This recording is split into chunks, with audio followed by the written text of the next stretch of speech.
Recording also, Mark, that's what that was? And you're streaming, Drew? Yes. Fantastic. I'd like to call the regularly scheduled Select Board meeting for the town of Middlebury, Vermont, Tuesday, August 25th, 2026 to order. The first item is the approval of our agenda. I move. Second. Moved and seconded. Any additions or deferments? Hearing none. All in favor of the agenda as presented? Aye. Aye. Very good. Moving on. Next up is the approval of the consent agenda. All of these documents are included in the packet, which is available on the internet, on the town website. We have included in here the minutes of our last meeting on August 11th, minutes from the Energy Committee, Conservation Commission, Design Advisory Committee, Energy Committee, 2 applications for licenses, which we provide. In this case, alcohol sales, is it also tobacco sales for steward shops, and the Middlebury Inn. We have the check warrants, everything that the town paid between August 12th and 25th. Notice from the Department of Environmental Conservation and the LURB, the Land Use Review Board. That's what we've got. How do we feel about it? I have a question Let's about... move it first, Fred. I'll move. Move. Second. Seconded, yes. Question about 3 of the... I don't want echo. I don't want echo. 3 of the check warrants that are unusual amounts that don't recur. One is design signs. So let's not approve that and let's talk about it at the end. So Okay. we will move the check warrants at the end of our other business. Fine. Anything else to call attention to or pull off? Hearing none, all in favor of the consent agenda? Aye. Aye. I think that was everyone. All right. So I just opened the check warrant, so I lost my place on the agenda. Here we go. Next up, item 4 is citizen comments. This is a time for any member of our community to bring their comments to the select board on a matter which is not on our agenda for the meeting this evening. Is there anyone here to speak to an item which is not on our agenda, including folks attending on Zoom? All right, I guess everyone is here for agenda then. Very good. Cruising right along. Agenda item 5, setting the municipal tax rates for fiscal year 2027. So it looks like Nick is not here. Ah. I'm happy to handle this, or we can hold and go back to this. I'm fine with shifting the order so that we have Nick here. Great. He may be attending remotely. He Yes. just has not yet. Okay. All right. The problem is our next 2 items are both public hearings. Actually, the informational hearing is not. But I don't want to jump the, Is that earlier than what's scheduled? right, I don't want to get ahead of the scheduled time for public hearings. So maybe we should do, Parks. Check warrant. yeah, we can do talk check warrants. Let's adjust our agenda on the fly. Fred? Okay, the 3 items. One was design signs. There were 7 bills totaling $36,539. Another one was Pro Systems installation, 4 bills amounting to $208,431. And the third one, which is unusual, is office environments. A single bill for just $229,000, $229,386. And I don't remember seeing like items that large in the capital budget or anything. I'm just wondering, Yeah. anybody have any idea what? What was the second total for Pro Systems? Pro Systems was $208,431. Yeah, it was. Office environments was $229,386. You need time to look these up, and Yeah. let's not stand around and wait while you do that. Maybe we could go on to the daily closing of parks one or something. We could go on to the daily closing of Parks one. Yeah, we've got 15 minutes here before we catch up to our schedule. Let me find my place again. So we are taking things out of order here, Drew.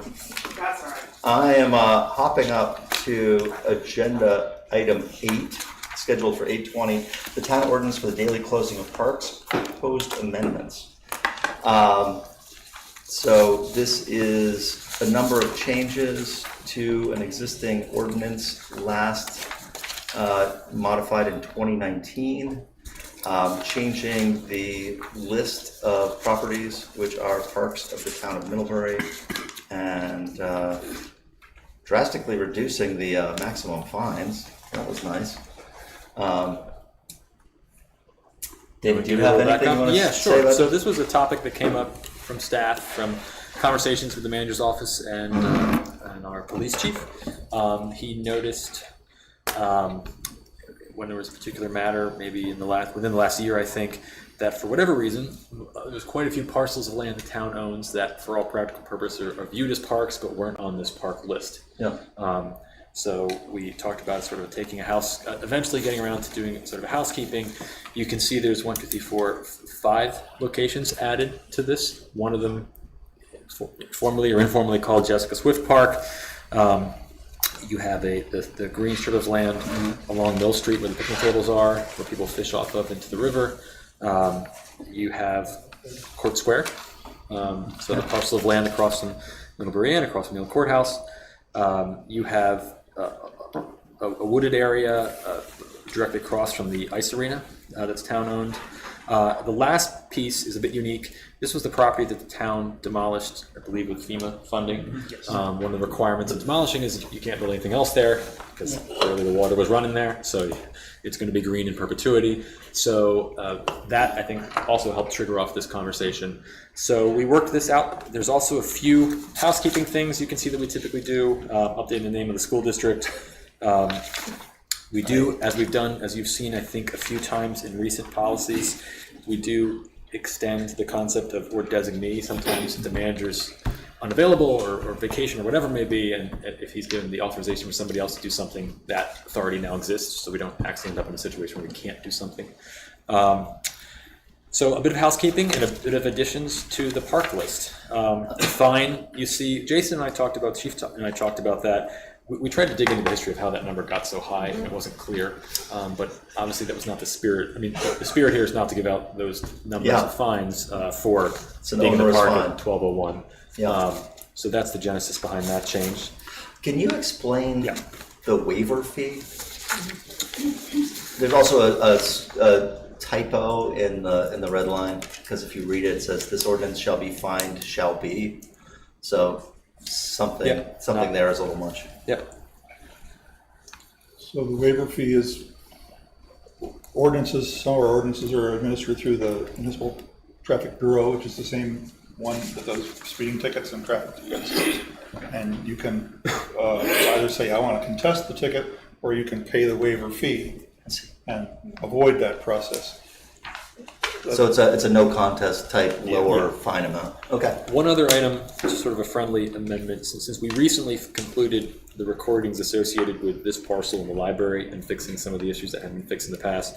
In 202, section 4, where there's an existing sentence relating to the library parcel, it should be bordered southerly by, it should be cross street, not the town offices, since we're now the same parcel. Okay. So that's just And that needs to be revert to the revert back to prior. what it was before. So Great. that was. Can I ask a quick clarification? Yeah. So when you say parks, these are not public parks, right? It's just These are town parks. the one you added on Court Street, that can, It would, again, we Jason and I talked about this. We talked about some places that, practically speaking, I think have been viewed as parks in the town. Obviously, if you put it here, it's part of your park ordinance. But how do you close it? you're not putting a gate up, obviously. But the idea is, and the spirit of the ordinance is, people shouldn't be in the park after X time. I think for the most part, it's midnight, and there's a few parks that's 9 p.m. But the spirit of it is people aren't in there after a certain time. And if you call that 83 Court Street a park, then are you going to maintain it as a park? It's being We're owned obligated. now Yeah. and maintained by our public works department. We are, okay. Fred and Meg have questions. I have a couple of suggestions. Since not all these are really parks, you could change the title to this to say daily closing of parks and natural areas. A second suggestion is on the purpose. This has all been dredged from an ordinance that, from one particular charter provision that allows us to have ordinances protecting willful or malicious destruction of property. And this is an ordinance for the daily closing of parks, and I'm going to just suggest that we add in front of that a purpose, a more basic purpose, is to prevent nighttime noise and other disturbances to adjacent properties, businesses, and neighborhoods. I think we have other charter authority to enact ordinances to prevent disturbances. And, you know, the notion of activities going on in the park that would be disruptive is an equally important purpose that could be served. So if we only can enforce this for the purpose of showing that someone has willfully damaged a plant or a tree, you have to, proving willful is like, you have to, that's, you know. It says also not willful or malicious as well later, but that's all right. But can we use the word hooliganism, Fred? Well, that's a legal question. Okay. But I'm just suggesting that you broaden the town's authority to do this, because I think disruption to businesses and neighborhoods is a thing that people care about. Secondly, when it comes to the enforcement, the penalties, I agree with the reduction of penalties, but I would add they would call this enforcement and penalties, and simply add something to the effect, the police are authorized to escort or relocate persons violating this ordinance. How about that? Sounds great. In other words, don't wait to see whether they pay a ticket or not, and you want to stop the disturbance in the problem. Thirdly, the list of properties is, some of them are described as the means property. It refers to the deed dated 15 August 1969. Recorded. Can I suggest that there's this new thing out called a map that could accompany this, or you could label the things, and it would make it easy for the average person to know what things are what and that we're talking about here. The parcel maps that have an aerial photograph and that show the parcel boundaries is a really handy thing. You can use that and color in that polygon and put a name on it and attach the map as part of the ordinance. I think it would be a lot more useful for people. Okay. And I too had the comments about the boundaries of some of them. Finally, our ordinance does allow us to, our charter does allow us to enact regulations concerning both public and private property, as stated in the purpose here. And one of the major parks in town is the Riverfront Park in the Marble Works. And with the consent of the owner, there's potential for disruption to disturbances in that major park as well. So you could look into that. Fred, would you like to see these changes incorporated before you approve it, or are you willing to entrust this to our...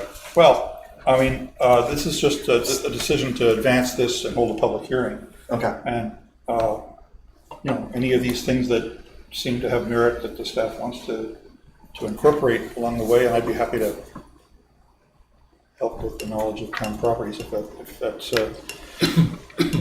saw it. Or we can wait till the hearing and then incorporate any comments as well. I felt like those were all aligned with my view of what this is trying to do. Any other thoughts on adding that change to the title, addition to the purpose, modification of the enforcement? Can I ask a really basic Go for question? The map, I think, is also really important. I was going to mention that a map would be useful because some of these places, I don't know where they are. But when you say, it's closed, can you walk on the sidewalk that cuts through Court Square, if you're walking home at 12:30? Or is the sidewalk part of the park? That's a good question. There's also there's a lot of sidewalk. Like there's a sidewalk that goes through whatever that one's called with the balls. And Yeah. there's a sidewalk through Fort Square. Although that's private property. Oh, that's not on here. No. Okay. Well, actually, though, Well, it's try to- referenced in here. So there's a sidewalk. Fort Square.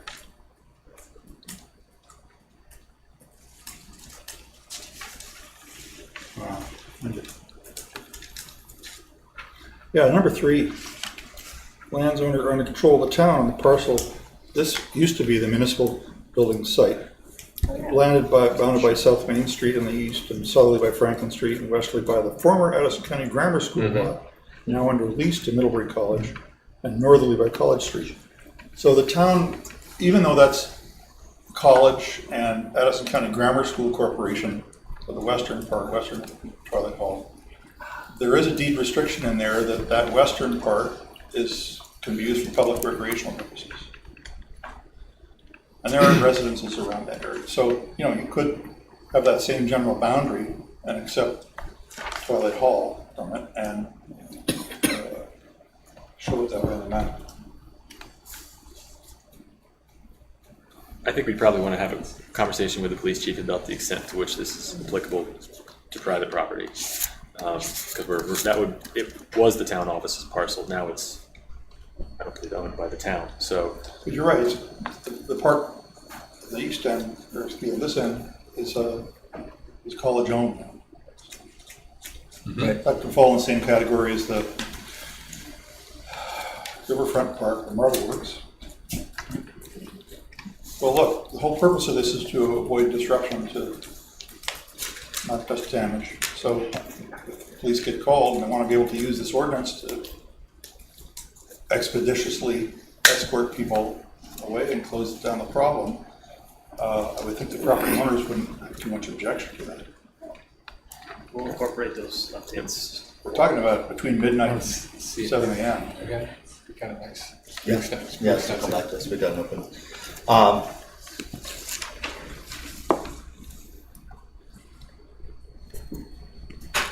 Yeah, that is interesting, the crossing of one of these parks. I mean, clearly, the Write a goal sentence is, that says this shall not prevent a person from walking on a public sidewalk yeah, across the park. It really deals with disturbances anyway. right, it's really, The police. yeah, loitering and use their disturbances judgment, were they're gonna- concerned. Well, Okay, Somebody wants to go for a run in the Great Park, they're You know, it's not, 6 they're a.m., they're not gonna get not gonna be stopped, so. right, But maybe making it clear.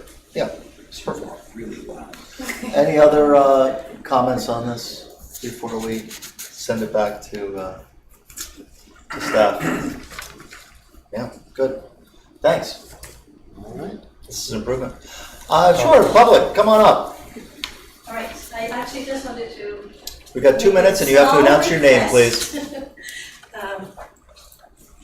And Marita Barteschein. It has nothing to do with the content of your presentation, but only with the lack of articulation. I was following the captions, and I think not even Google AI can pick it up. So if you don't mind just articulating in a way that we as the public can hear really well, that would be really wonderful. I wasn't even aware. Thank you. You didn't know you were being captioned? No. Yeah? That's Now you're concerned.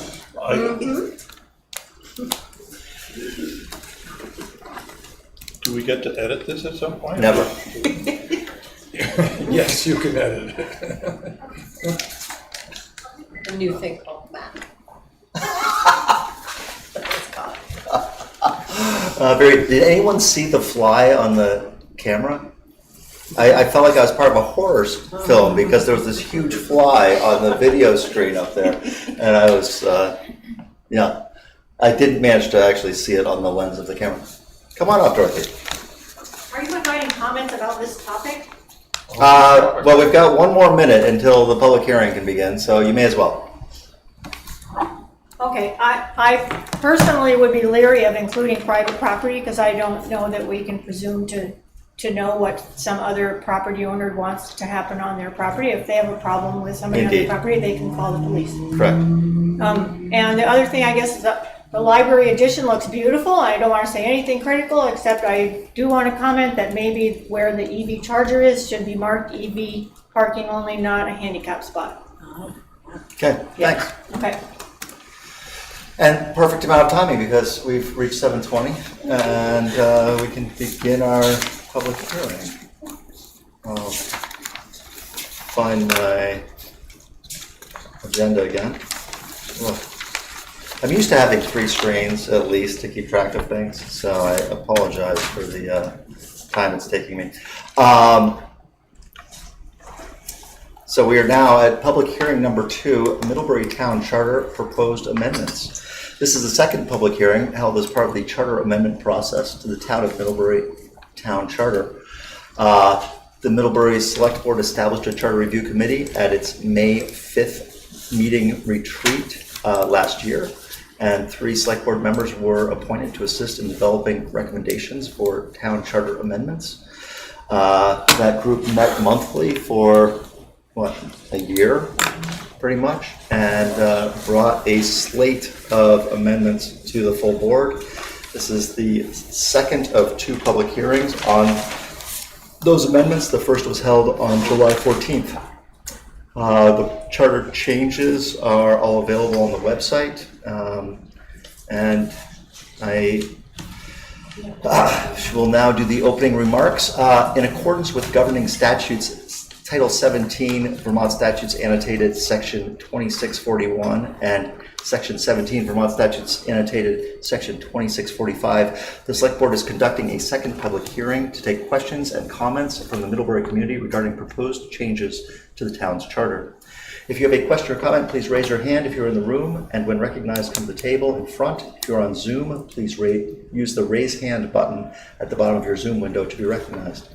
Please state your full name for the public record before you make your comment. And with that, I will open the public hearing. Very good. Yeah. Before you actually start, Okay. I can't get on the Wi-Fi, they all seem to be locked, so. Oh dear, they are locked, but it's what, town offices or Town something? offices, capital T. Yes. Town offices is the password. Capital T, capital O. Wait a minute, okay, go into town guest, Yes. town guest, and then it's what? Town offices, capital T, capital O. Well, capital T town, capital O offices, no spaces. Yes. Yes.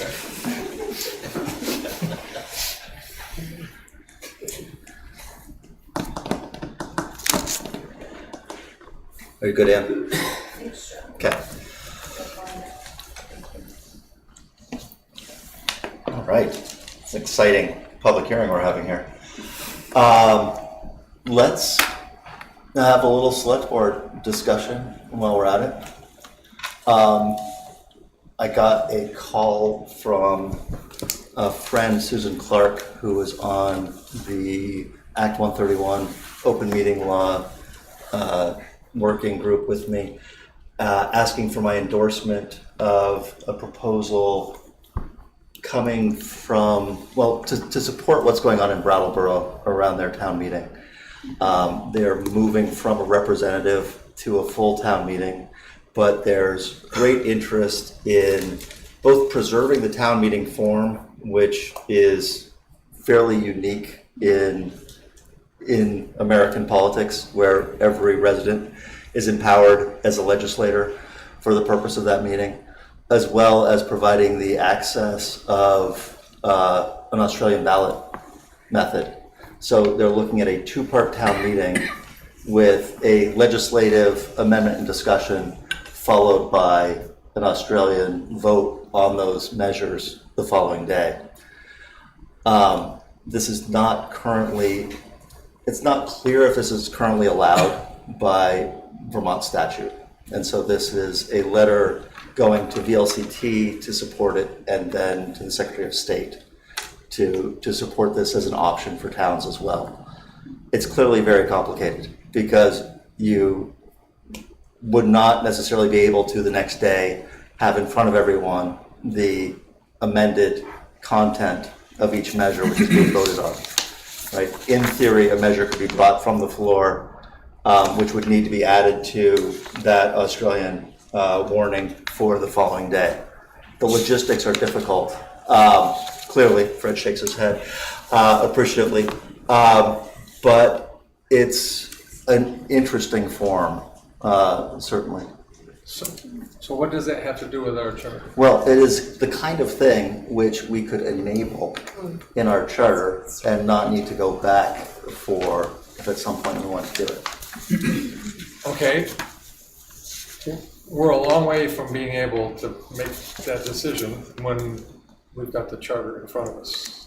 I mean, I understand what you're saying. Yeah. But well, there's language well, from I Brattleboro heard what to you do say, this. but I don't understand the Yeah. concept. So, is that you're not suggesting we dump this option? I'm not sure why we're talking about this. I was curious if there was any interest from the board because Brattleboro has vetted language to move in this direction, and I could bring it to us. Brattleboro's had some unique challenges. They had the one-of-a-kind representative town meeting system. Yes. And the evolution from that and other issues in Brattleboro are quite different. I think in all of our, speaking as the chair of this charter committee over the last year, we didn't have any interest in changing or weakening Middlebury's town meeting tradition. Yeah. And just because Brattleboro is struggling to extract itself from its change of process, unique process, I also think that the technology will come where, I should back up. A discussion on the floor of town meeting, the benefit of that is that you can hear an explanation or something, sure. And it may inform how people vote. For those who still want to vote by Australian ballot, the technology exists and will come soon, I think, so that people can then, having the benefit of informed discussion, then vote on a device that would be make their actual vote secret if they want to vote in that manner, rather than having to stand up and be counted and all that. I think that has the best of both for people who want to be able to preserve the privacy of their vote, but be able to be informed when they do vote. And I don't think, frankly, we need to change the charter to do that. I think that's more of a technology change that town clerks and moderator who run the meetings, can adapt to. That's my opinion about it. Okay. I think it's really in-person interesting. versus. I think if we want to discuss it more, we should put it on the agenda in the future. And I think we should stick with moving our charter forward. I think that's probably right. Yeah. I just want to talk about something chartery since we had an open hearing, our second public hearing. You were filling a dead space in a public hearing, yes. Indeed. All right. Well done. Yeah, thanks. Any other public comments on our charter? And come on down. Hello, everyone. Yeah. I'm here primarily because... Could you state your name for the record, please? Ann Webster. Yes. I'm here primarily interested in the proposal to add to the charter the option to vote to appoint town clerk. Yes. And when the legislators first introduced that idea and said because small towns weren't able to find people to do the job, they were trying to make it easier for them. I was opposed to it then, and I'm opposed to it now. I think it's a very slippery slope, and it's a position that primarily is an archivist and keeper of the records, and it's also a position where that person has the role of the presiding election official. And there's several reasons I would not want that position to be to be appointed, but primarily for me, the elections play a big role in that. And currently right now, I don't mean to offend anyone who has different political views than myself, but kind of what's happening in our nation now with elections and trying to say that there's fraud and to make people feel uncomfortable about them. I just feel it's a bad move to make, to put your presiding election official into a position where they feel if they don't do something that one of their bosses wants, that they could be fired or removed from office. If there is an opening in that office, the select board has the authority already to appoint someone. And then that, as the charter clearly states, they would be appointed until the next annual meeting, and then if elected at that point, they would serve until their predecessor's term is up. There is also a clause in our charter that if the clerk were doing a poor job or the townspeople were not satisfied with what was going on in that office, that they can have a recall vote, and they would have a petition of the voters, and I think that's section 307. So I guess, to me, back at the time when the legislators were first introducing this, and I spoke to one legislator, and I said, it sounds like really they're trying to get away from any of these town clerks being elected and that they would all be appointed at some point. And one legislator said to me, oh, no, it's not like that. And another legislator said, oh yeah, that's definitely the direction we're heading. We elect our moderator, we elect our listers. Why we would even think that it's a good idea to not elect our town clerk, I don't understand. So if it came down to voting for this, I'm not exactly sure. I have been told that the vote is intended to be one yes, up or down vote for the whole shebang. I think changes to the charter are long overdue.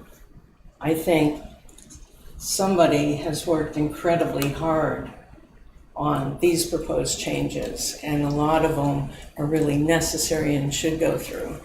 If it's one vote yes or no, I certainly would be one voting no. And I would hate to see more people voting no for a lot of changes that really need to happen. This hasn't changed.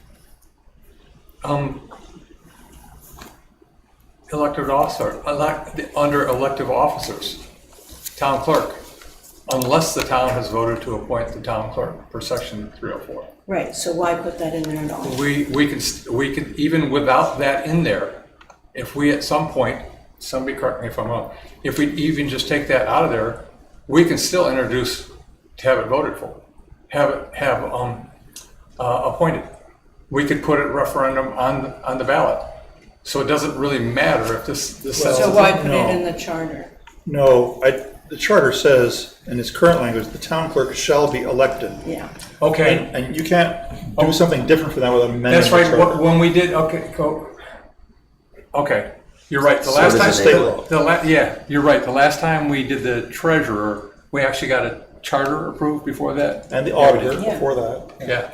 So I think the theory behind this is that, and this suggestion, didn't come from the committee itself. I think Mark Perhensky said,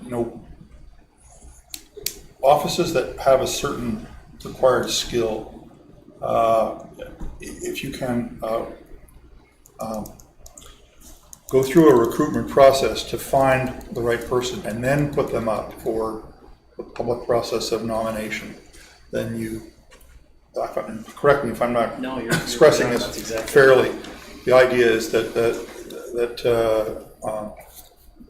what would happen if you had a clerk such as there was somewhere that decided they wanted to take a degree of independence from state law and not register or record marriage licenses for groups of people they didn't like and things like that. How do you then the charter already addresses that in And the recall? voters coming together to say they To don't like recall. the way that office is being run and they would like to Okay, recall. I get your point. The only thing this thing is giving us the permission, allowing us if we want to put it before the voters. And if we decide as a select board to put it before the voters, it's still going to be the voters' decision, and the debate would be over whether it's good or bad during that time. Correct. So this is Enable. my this overall- is just enabling us to do Right. that if we want to. And my feeling is, if you're enabled to do it, you're gonna do it. And that's my concern. Okay. And if you're not gonna do it and you have no intention of doing it, then why put it in the charter now? Well, it certainly has been discussed over the last several Yeah. years, as you know. Yes, yeah. And so we've done this previously for the auditor and the treasurer. And I think the reasoning there was that with the increase in complexity and the requirements of the job, that this was something where, well, as Mark was saying, we wanted to be able to recruit someone that we knew had the experience and qualifications to do that. Is the clerk different? I believe so, yes. The auditor, for one thing, is definitely a position where if you have an elected auditor, you're not going to use them anyway. You're going to hire a firm to do your annual audit. You're going to hire a firm, so you're not using them in Okay. that sense. Yeah. So what it raises the question, I'm right below this, and looking at the treasurer, it now says the treasurer shall be appointed by the select board, and it's proposed to be changed to be appointed by the town manager. And you make a good point about the value of having some independence. And if you think about, well, what could go wrong with this, and some future town manager decides to co-conspire with their appointed treasurer to embezzle funds. This would not be good. You would want a treasurer to be someone independent, trusted by the town, who would be a check in the system of issuing. So, now you got me thinking about the treasurer. So, and also in this case, if we could just conceivably put in there the town clerk, can't we just, if we wanted to get rid of voting for the town clerk right now, we could just make an amendment here? I expect so. We I could, thought because it's a change to our charter. Yeah. So if we were really bent on doing that right now, we could I'm not do sure that the in this charter. legislators would pass that for you. I mean, this is going to have to, This this will go to them for approval. True, they've passed other towns for To a town point, clerks. because those towns have voted to do that. They Yeah. gave them So the I- option to vote. Right, They gave them that option. Yeah. right. So that would, yeah.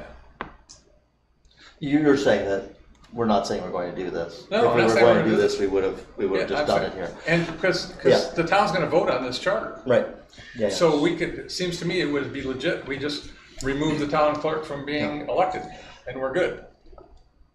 I don't think the legislation would, We could make the case to them to that, but they, without the It's town worse than voting. that. The legislature is going to come up with some other ideas that they think are good. And put them No in. matter what the towns vote, Yeah. that's another tradition that they have. they do? Oh, Yeah, yeah. they do. How's everybody? You know- doing? It's Hold on, I gonna don't- come back to us and it may look different than how we vote on it. Curse you, Dylan. So one other idea is for ideas that are controversial. Yeah. To have a I separate. think your point, vote. nobody wants to sink the whole ship, and maybe that becomes a separate question. Yeah. on the No, I ballot. think they're. Yeah, absolutely. So that you can support all the good things that are done, but vote against that one. I don't know, that's another way of dealing Yeah. with things that you want to let the voters weigh in on, and you make really good points that are compelling to me personally, but Well, another point that I would make, from my experience here, that may not be one that would sway you, may be one that makes you dig in your heels and think, no, we should appoint. I honestly feel that there's actually kind of a natural tension between the clerk's office and the town government in terms of the select board, which I personally feel is a good tension. They keep each other in line, and they don't necessarily let each other get away with things. What did you not let the board get away with? What's that? What prompts you to say that? What, can you give us an example? From your experience as town clerk, what did the select board try to do? Well, I could give you, well, I mean, I've definitely heard many times in select board meetings when I was watching them, it's like somebody might not like something I'm doing or the way I'm doing it. And they would be saying, can't we just tell her what to do? And it's like, no, they couldn't just tell me what to do. But if you appoint that person, then yes, So you things could like tell office them what to hours do. or, yeah. Like when I was clerk, anytime a complaint about me and elections would go to the Secretary of State's office, and there were several at times, they would always get in touch with me, tell me what the complaint is, how they researched it, and what they stated as the result of that. Mm-hmm. And luckily for me, the Secretary of State's office always stood behind me and said that I did the right thing the way I was supposed to. I have had select board members in the past complain about the way I was doing elections, like even things like they were angry that I made them state which ballot they wanted for a state primary. That was Vermont state law. Do you want the Democratic? You want the Progressive? You want the Republican? It's like you had to state that. That was the law. Well, I had select board members complain to the Secretary of State's office that I had them do that. They felt it was wrong. So that's just something to me that maybe they didn't know at the time. I had to stand my ground. But if I could have been fired by that board for not for standing my ground, that's a whole different situation.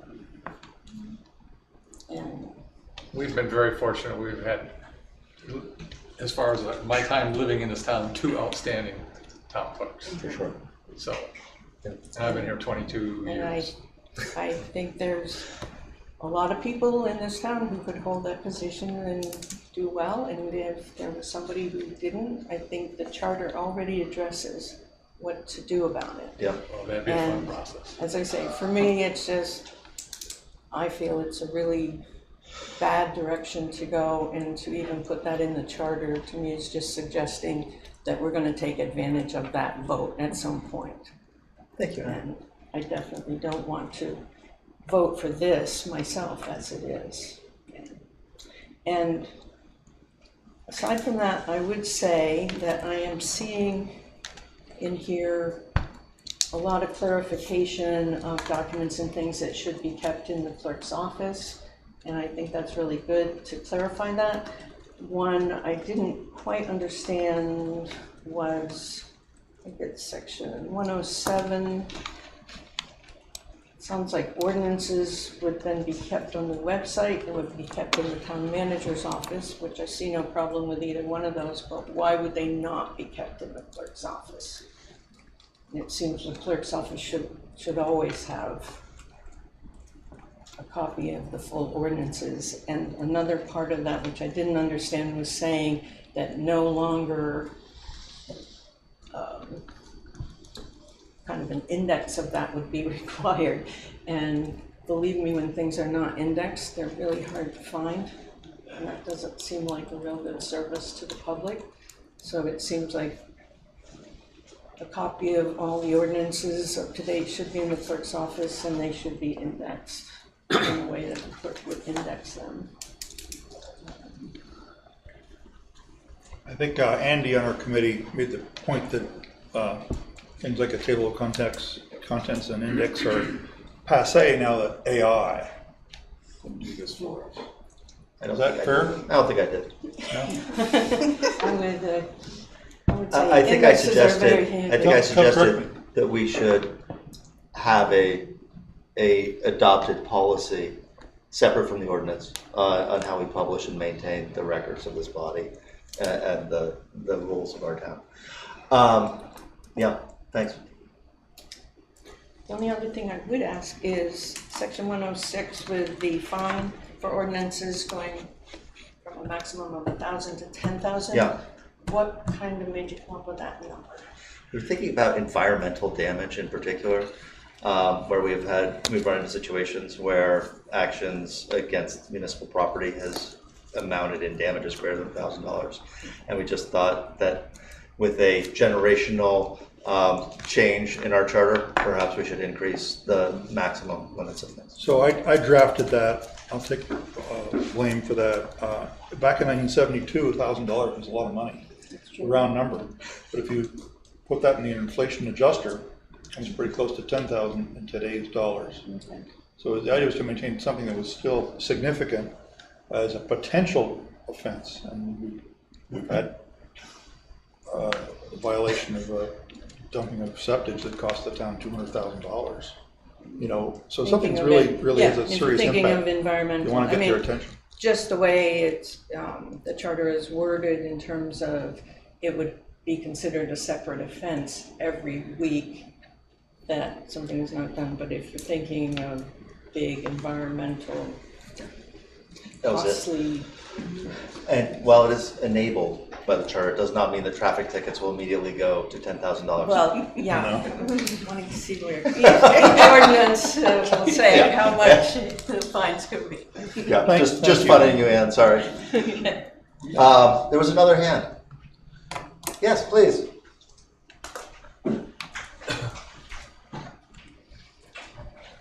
Welcome. Thank you. Ellen Cronin.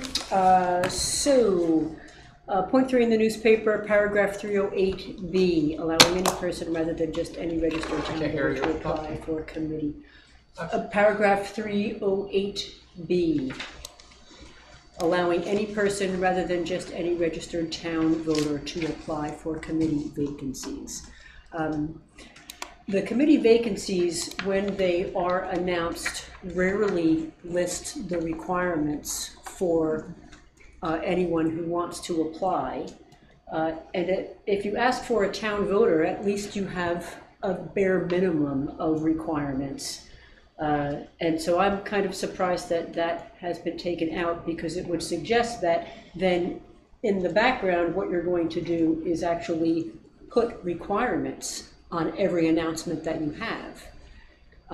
So is that going to happen? I believe that the motivation for this was the potential for youth members, people unable to be registered voters in our town, to be able to take part on committees where their voice would be useful and they could exercise their increasing citizenship. I do not think there was any interest necessarily in putting particular parameters on which people would be encouraged to or allowed to serve on any town committees. Does it state they need to be a town resident? Because I don't think That came up at the does. last hearing, this differentiation, and I thought we had made the amendment to change it to town resident. Or had we not? We have not yet incorporated any of the suggestions into the proposed charter. It did come up previously about whether town residency should be required for all committees and boards. So could we review the process of how this will work, how the town charter will work after the 2 public meetings? We will incorporate, I suggested that the charter committee would reconvene for one deliberative session to go over all of the collected proposals from the town and come up with a final proposal to put to the voters at a special vote to be determined. All right, so no comments will be allowed, but votes will be allowed after the final, after the new charter. Right. Okay. So- And one thing I would just point here, that's great to allow youth, but I think we should probably have some requirements on commissions in some other location, which might state how many youth you would allow on any commission, or do we want to instead just have some other location, maybe not in the charter, that states how we want to have youth be participating in government. I mean, that's great, let's have youth participating in government, but we could have a full youth commission. Unless, of course, it clearly states what those requirements are, and I don't think it states that now in any of our documents. So, Thanks. Just note that another state law, the enabling law for planning and zoning, allows historic preservation commissions and design commissions to appoint a member who is not a town resident. The majority of the committee has to be a resident of the town. That's to enable people who have particular expertise, but who happen to live in Salisbury, like Right. Glenn Andrus, but who for served specific, on our design advisory committee for 30 years. specific to one or two types of commissions. Yeah, Yeah. that's separately enabled in the planning and zoning statute. But anyway, Okay, thank you. Ellen, one other comment, and you can go.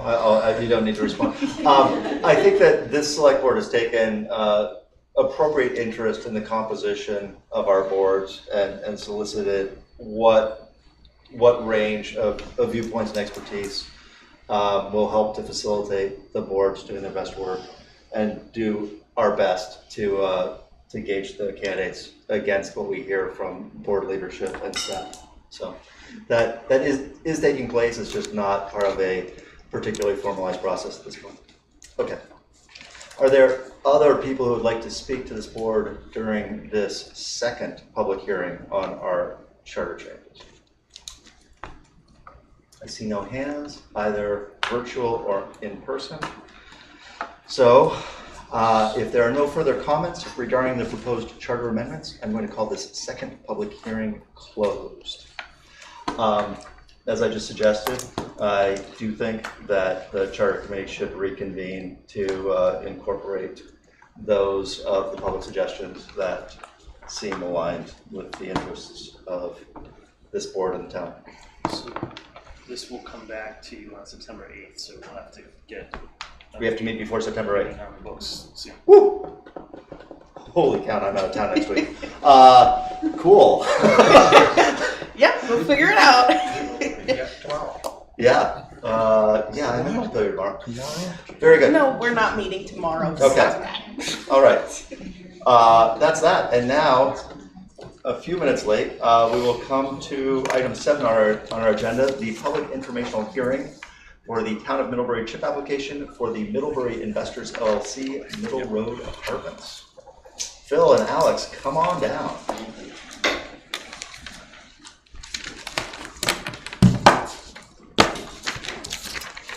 Alex, as you are the statewide master of chip, why don't you walk us through how this works? Yes, gladly. Well, thank you so much, Select Board members, for hosting us tonight for this public hearing on the town's pending chip application for the Middle Apartments. So I'm sure folks in the room are all experts in chip now.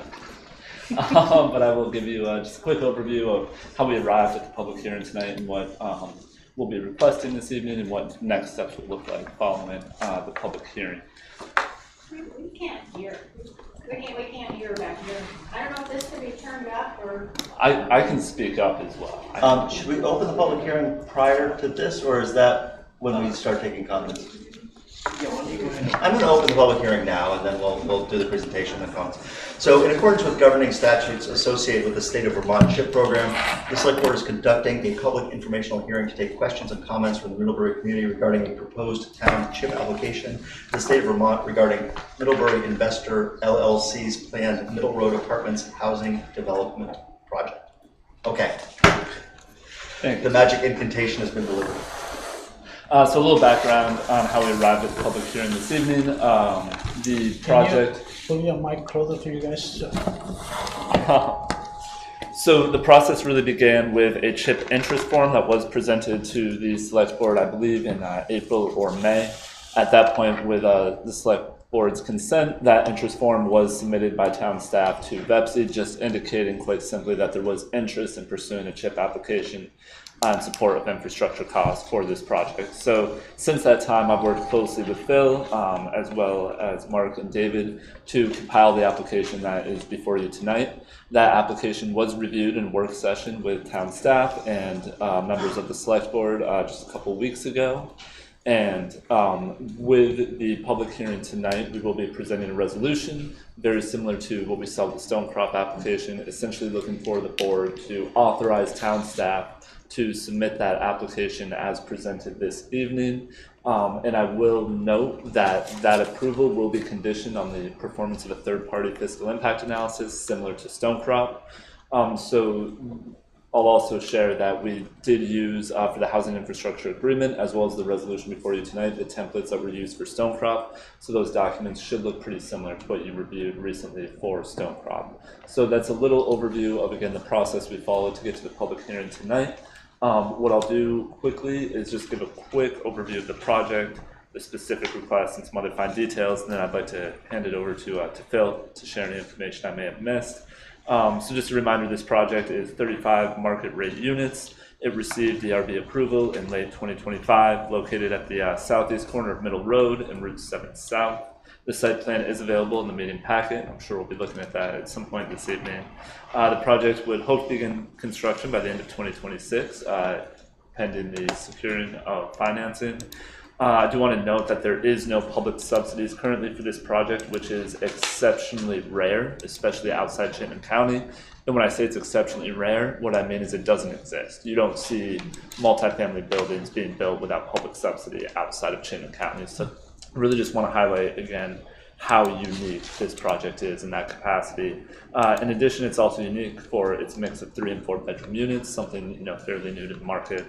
So the specific request tonight would be for a CHIP agreement that will provide a share of future increments to finance approximately $1.2 million in infrastructure and public improvements. About half of those costs consist of parking and stormwater improvements, and I should note that the number of parking spaces being provided exceeds the statutory requirement of 1 per unit, so the requirement would be 35 parking spaces. I believe there's 48 total being constructed. In addition, those stormwater improvements, which are the largest single cost being presented, really bring treatment to an area where runoff is currently untreated, so that I think creates a pretty significant public benefit beyond the boundaries of this site. In addition, I want to note that the project increment would be capped at 85% for municipal property tax and 75% for the state education fund property tax. So slight variation from what you saw with Stonecrop, where it was 85% on both taxes. Last few things I want to mention. The application will require satisfaction of the but-for test. So again, this is a slight difference from Stonecrop. Because Stonecrop had qualified affordable units, it did not have to satisfy the but-for. This project will need to satisfy the but-for. And I do want to just note, per VEPSI guidelines, a project satisfies the but-for test if it will be built in a, quote, significantly different and less desirable manner than would occur with CHIP. Furthermore, VEPSI guidelines state that, quote, housing development that is significantly less affordable than could occur with CHIP financing qualifies as being significantly different and less desirable. I will defer to Phil to make the case for this, but what I will note here is that this project, will it be built without CHIP? Most likely. Could it be built without CHIP? Most likely. Will it be significantly different? Yes, most likely. And I do want to just note to that end that $1.2 million in development costs for a 35-unit building will likely add about $300 in additional monthly rent per unit. So again, when we consider this request tonight, there's pretty easy math that we can do to really understand how the affordability of this building would be impacted by this agreement. And again, I think 300 is a fairly conservative estimate based on current financing costs. So the last thing I'll say there, again, with the but-for, it's not a does this project get built with or without CHIP. Again, it most likely will get built whether or not there's CHIP involved. So it's really that question of how can we, the town, the municipality, leverage CHIP as a tool to make this project as affordable to folks as possible, recognizing that we have extremely high development costs. And the improvements being proposed tonight, I think, have a very strong public benefit. I've talked quite a bit, so I'm going to stop now and let Phil add anything I may have missed, and of course we will turn it back to the board. Okay, well, good evening, members of the Select Board. Thank you very much for convening this public hearing with respect to this CHIP application. As you are well acquainted with the fact that Middlebury is really taking the lead in the Green Mountain State on the tax increment financing since the enabling legislation was passed by your legislature. And Stonecrop, I believe, is going to be the first application that will be heard, and with your indulgence and approval, it looks like the Middle would be the second in the state. So I want to commend all of you and the Addison County Economic Development Corporation for really taking new legislation, figuring it out very quickly, and really trying to advance the ball, because I think the real driver behind the state legislation and why we're here this evening is that notwithstanding all of the other potential challenges for privately funded, not subsidized development in Vermont generally, and certainly in Addison County, I shared during the workshop that this building costs about $5 million more to build than if this building were in, I can name 10 other places. If it were in suburban Philadelphia, if it were in many suburban communities in New York, if it were in New Jersey, if it were in other New England states. The construction cost structure in the Green Mountain State and in New Hampshire, for that matter, really just is remarkable. And I have done absolutely everything in my power to, and made every effort to not compromise the quality of this building as we began to get bids and as we began to explore what a real construction contract would look to build a market rate building here. And so this is a 35 unit, 106 bedroom project. It is one single ground floor retail space, so that the building is under the ordinance mixed use. And I am seeking to do all of the infrastructure components that we are seeking the TIF for, as well as the building itself, using the highest quality materials so that this building will hopefully be a flagship for the Middlebury community on a going forward basis. It'll be a standard bearer for what a market rate building can be and should be for this wonderful community. And that includes very high-end building materials on a both exterior and interior basis. I like to use the term condominium grade finishes. These units have kitchens with islands with solid surface materials. We're not using any carpeting. It is, as you may have heard, an all-electric building, so that we are really focused on environmentally friendly aspects.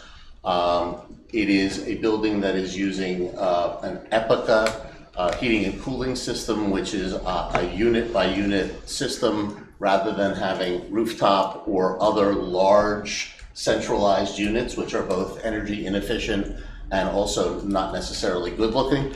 And we are doing other things to really make this building top quality, and that also refers to the infrastructure components that are part of the requested CHIP, the TIF. I'd like to, this project added a great deal of additional sidewalks and curbing to create pedestrian and bicycle connectivity. Obviously, we have the both benefit and complication of having the incredibly successful busy new Stewarts as part of our circulation path. We contemplated that. We have the remarkably vibrant dollar store that is also part of the circulation path as a next door neighbor. And we have really worked very hard to keep the site infrastructure as top quality and durable as possible, so that we do things once and we do them right. and that is good for a long-term use.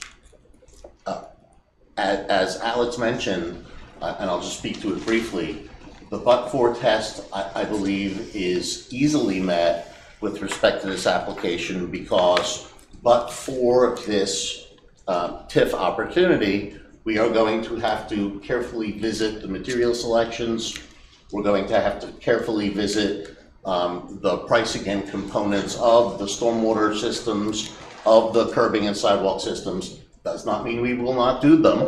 You know, we will honor our obligations that arise from our approvals, but how we do them and the ability to do them the best way possible is directly influenced by whether or not we are benefited by this TIF. So, but for the TIF, we will have to do things differently. And Alex mentioned impacts on rents. This is a market rate building. You know, the rents are not subsidized. There is no government subsidy whatsoever anywhere in the capital stack or anywhere in the financing for this project. And I guess you could say, other than if you give me the benefit of this TIF, right? So I recognize that. But if we don't have this added benefit of the TIF, then it will definitely impact the rents. And no matter what I do, this building is not going to be a cheap alternative. It's just going to hopefully be market competitive for market rate tenants. I was honest during the workshop. I'm going to be honest now. I'm going to build my building. And it is not a but for this TIF will this project occur. And I don't think that that's the standard. And I think when we looked at the Pepsi standards, I think that's not what they require. But I don't want anybody to be operating under the illusion that it's a stop-go. It wouldn't be fair to represent that. It's not true. But it will impact the pricing of the building to the public. It will impact the materials that we choose ultimately. And we are, you know, at that special moment in time where we are soliciting not estimates, but actual bids to begin to plan for a late fall construction start. So this is an opportune moment for us with respect to understanding and hopefully getting your support on this TIF application. I am happy to answer any questions, and I appreciate your time. Thanks, Phil. Thanks, Alex. Fred? Have there been any changes in the project since the DRB approval? To the project or the project site itself? No, sir. Just the plans? Okay. No, sir. So it still has a restaurant as part of it? I had mentioned, and yes, sir, it has one single ground floor retail space. And we're hoping that will be a restaurant. I'm in negotiations right now over what that will be. So the differences between this and the Stonecroft one, in that involves multiple properties and lots and a mixture of townhomes and apartments, and there was a blue lined area that was going to be a dedicated public street with public infrastructure and town water mains and things that there was a development agreement on, things that were going to be the towns to take over and maintain. And this is a different project. All of the infrastructure in this will be built by you, owned and maintained by you, or is that changed? That has not changed. I mean, this is a concise, defined site with all the infrastructure that would be potentially the town's burden essentially there, right? I have to connect, I have to build systems that deal with the stormwater on the site itself. I have to connect them to the public systems that exist. But this project, I refer to it just broadly as the middle, but I think, you know, the middle apartments is a fair way to represent it, does not place a this is my characterization, a meaningful incremental burden on Middlebury to do anything from an infrastructure standpoint, other than to allow me to make the connections which you've allowed me to do.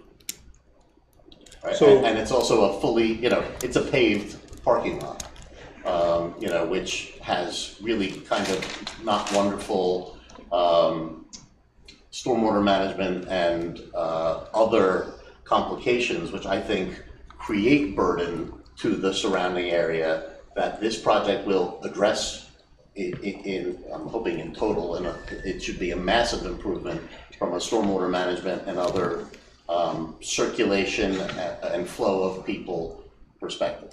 So, Phil, a point of clarification. The sidewalks that you're building are not municipal sidewalks. These are... That's correct. These are for residents contained within your property. Well, it's for residents, but it's also for neighbors. It's also for dollar store customers. It's also for Stewart's customers. It's also for people who want to... You're not envisioning ceding these to the town for town maintenance? They're going to be the responsibility, my responsibility, the property's responsibility, the project's responsibility. Okay.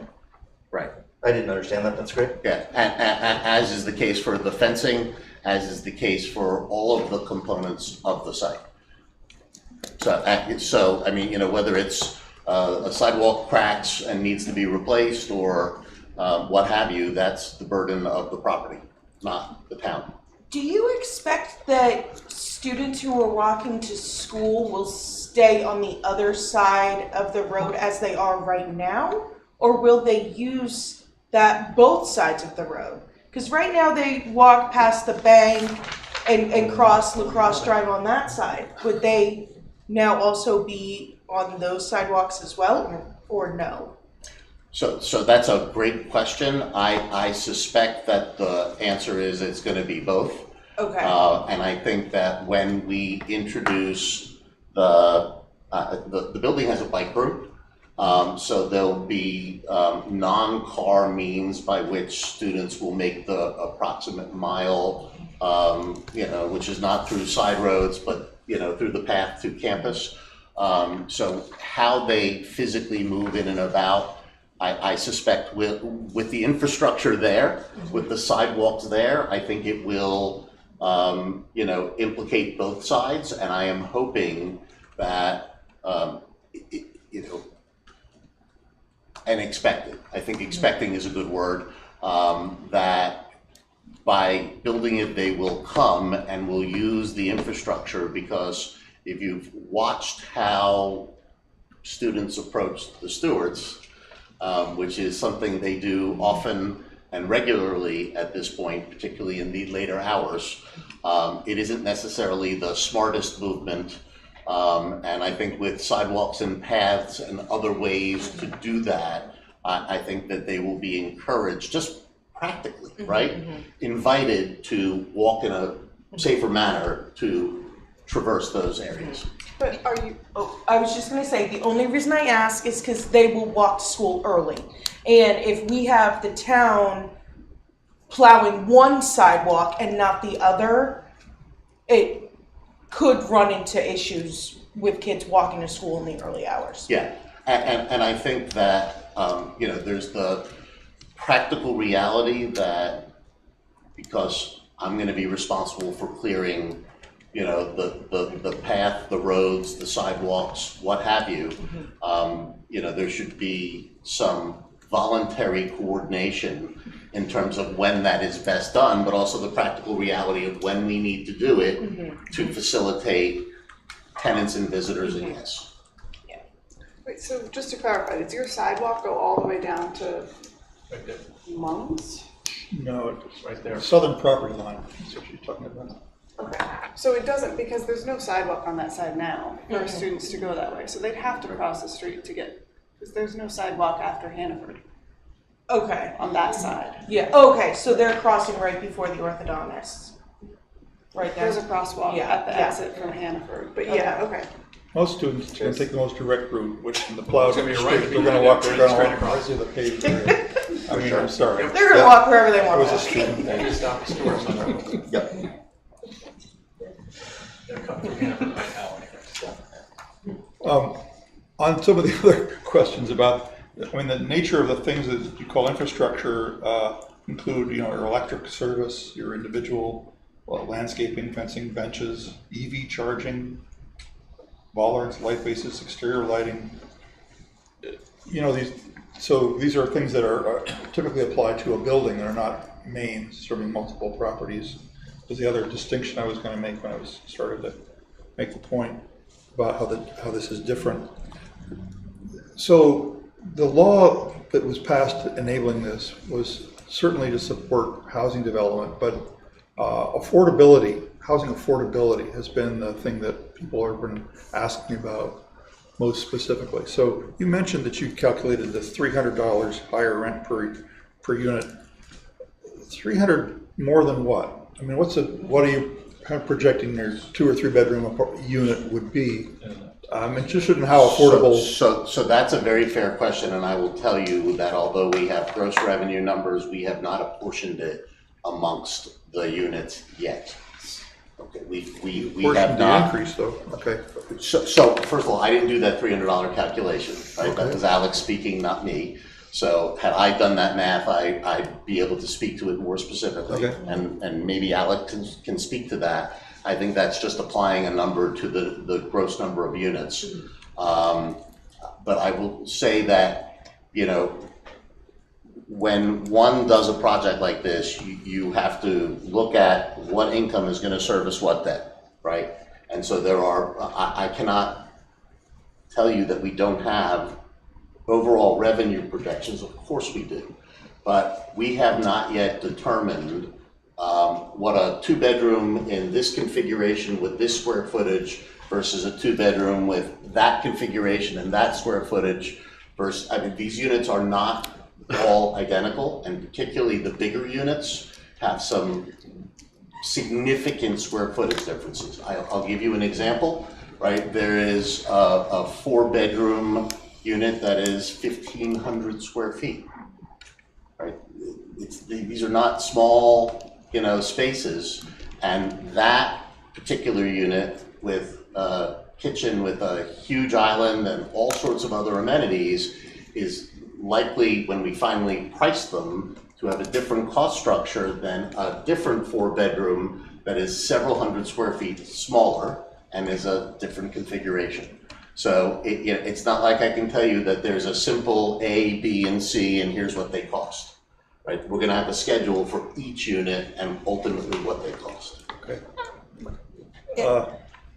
Yes, Danielle. I understand what you're asking. It just seems as though some of the benefits to the town, including affordability and potential environmental benefits, so for lack of a better word, is there assurances like this to the town, or how do we know that that's what is going to happen? Should this be approved? So I can speak to, you know, there are performance assurances in the housing infrastructure agreement, and I think for your specific question, I would point to the requirements for before any payment occurs, before that first reimbursement occurs. There are certain conditions that have to be met, including, you know, things being built, construction beginning. In this case, you know, Stonecrop was phased, so there was more of a lead time on construction, but the town will have the opportunity to really confirm that what Phil says he's going to build, the improvements he's going to make are underway and then completed, and the agreement does provide for the town to withhold payment of future increment if that infrastructure, those improvements aren't constructed in the way that they were called for in the agreement. So. I have also, I did in the workshop, I offered to share the ultimate construction contract so that you could analyze that all these things and confirm are in there. Also to verify that I have no interest in any of the subcontractors or any of the other players, so that this is truly true arm's length transaction, and that was in response to a question that Andy had asked in the workshop. And I am willing and able to verify that for the town. Certify it, but also verify it. Yeah. Thank you. If I may, just like another question. If my math is right, or if I'm remembering correctly, you were saying that the parking spots were maybe 7 or 8 parking spots above what was required, I guess, per unit, right? Like, am I restating that correctly? So there are 48 spots, there are 35 units. I have to account for other parking because there's a retail space, and right. So all of that is in the parking mix, and then there are 10 overflow spots. So in addition, and I think I could probably report this now. The college has confirmed to me that students who live in the middle apartments who are not permitted to have a car because there is no spot for them because I'm tightly regulating the parking, will in fact be permitted to keep their cars in Middlebury lots, both during the day and overnight. So wait, I Which sort is of understood this. Which is just, something that you should know because it's a good thing. I thought that the intent here was to have permanent residences, people's residences, and not to have short-term rentals or other kinds of housing. So this might have be college student housing? Right. There is no short-term housing. Every lease is a year or more. I just got to say that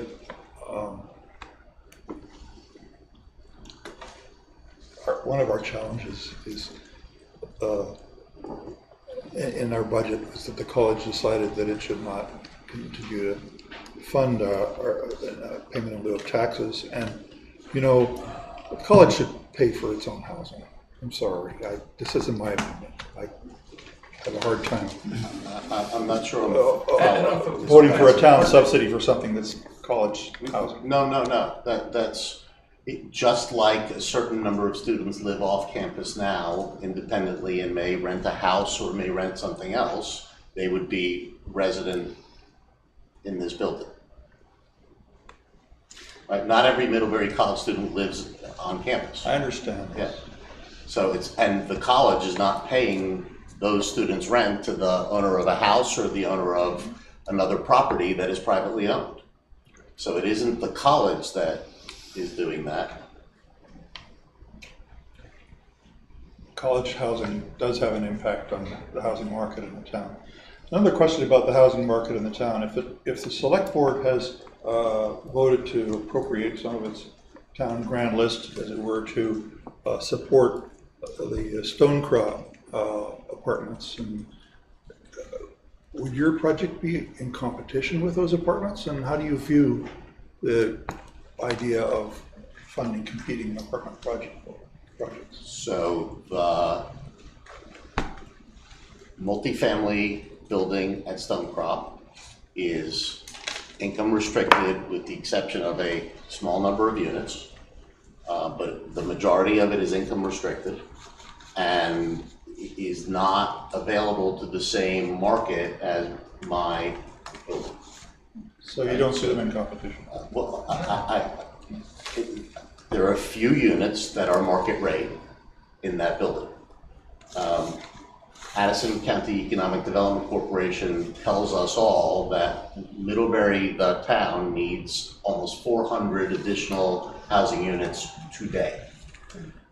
I don't remember, and I always try to call it like it is. It is 10 or fewer units in the multifamily at Stonecrop that are market rate. The rest of them are income subsidized and are only available to people who qualify within the parameters of that income subsidy.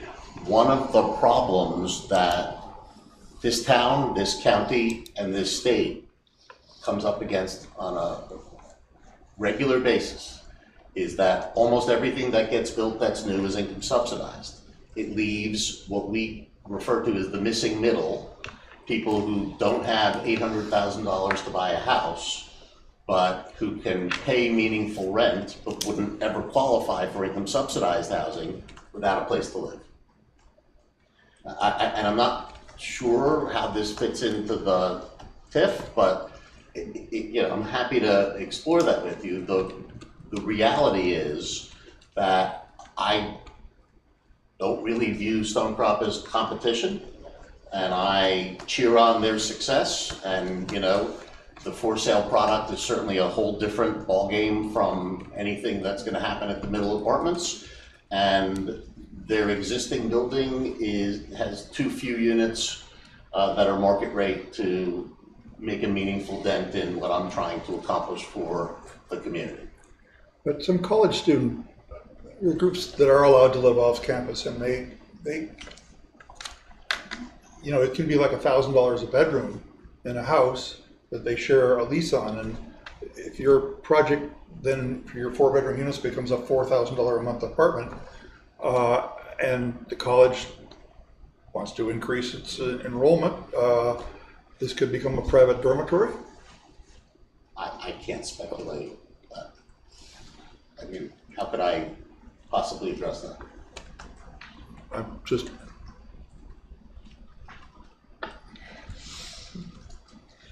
This is a building that's costing $20 million to build. I don't know how you call a $20 million building a dormitory. With 2, 3, and 4 bedroom apartments. I just say, we need housing in this town. And we need housing at all levels. And I'm not sure you're asking Phil questions, I'm not going to try to defend it, but you're asking questions that we really can't be answered. It's going to take people with the money to live in these houses, and we have those people looking for places to live. So we need to be building across the spectrum. And this is private money. This guy's building this building in our town. So, I think we need to keep our focus on what we're here for tonight. And our focus here tonight is the CHIP program and what we're wanting to do. Yeah, Good questions. I've got a question for you, Phil, which is, as you said, like, you will go forward with or without the infrastructure coming from future municipal tax increment. Right. But my guess is that the amount you're looking to fund with that is not the difference between what you would build if we don't provide CHIP and what we would provide if you do. It would be the entire infrastructure that you would be looking to finance with this mechanism. Is that right? Without the TIF? Right. Like you said, I'm going to do this even if you don't. Yeah. Even if you don't CHIP, right? And so maybe it would cost you, instead of 1.2. 1.2. Right. So maybe it would cost you $500 to do a not great job on the public spaces and the stormwater, versus 1.2 to do it really well. But you're asking the town for 1.2, not for 700. Right? The difference between 5 and 1. Yeah, so I'm going to try to answer your question, and help me if I haven't. Sure. Right? So I haven't priced the not good version. Yeah. Right? Because we're still in the process of pricing all of it. Right? So, and if you're familiar with the bidding process, there are ad alternates. There are, it's not, here's the box and what does it cost? It's here's the box and we could do this, or we could do this, or we could do this. Choose. That's what the contractors are coming back with. And so, I haven't done the math to add up the less than average job, the average job, the superlative job, and then the, it'll last 2,000 years job, right? Which is not what the 1.2 is. So I can't be specific about that, but I can tell you that, you know, I've given you the expected costs of what the infrastructure that we specifically identify is going to cost based upon all the estimates to date, right? Then depending on whether there's a TIF or not TIF, I then have to deal with the bidding contractors, subcontractors, to determine, you know, what number can work, and I would then have to work toward that number. But I don't have that number until they tell me what it is, right? Yes. It's kind of like if you go to a contractor and say, I want this, but I want it for X dollars, and they're going to tell you, well, I can't build that for X dollars. You know, I'll show you what I can build for X dollars, or if you really want this, I'm going to tell you how many dollars that's going to be, right? So it's there's more of an art than a precise science to it until that moment where you go, that's what it is, that's what it costs, that's what the contract says. Yeah, I understand that's the best answer. You can do it this time. That's fine. It's imperfect, but it's true, right? Okay. So, can we talk numbers for the chip? The 1.2 million is what it's going to take for the infrastructure. Where our taxes, if we apply for a tax, is going to be significantly less portion of that than what the school's going to be paying. The school funds are similar to Stonecrop. Yeah. So we were going 60-40 with Stonecrop, and they were at 85% because of the affordability. Right. Here they're at 75. So this is, do you know, 55-45? I don't know exactly. I mean, I can calculate that. Okay. Yeah, you definitely get, I think, a larger portion of the financing for the end. So, but our portion is less than 1.2 million. But it's going to be borrowed, and we're going to be paying.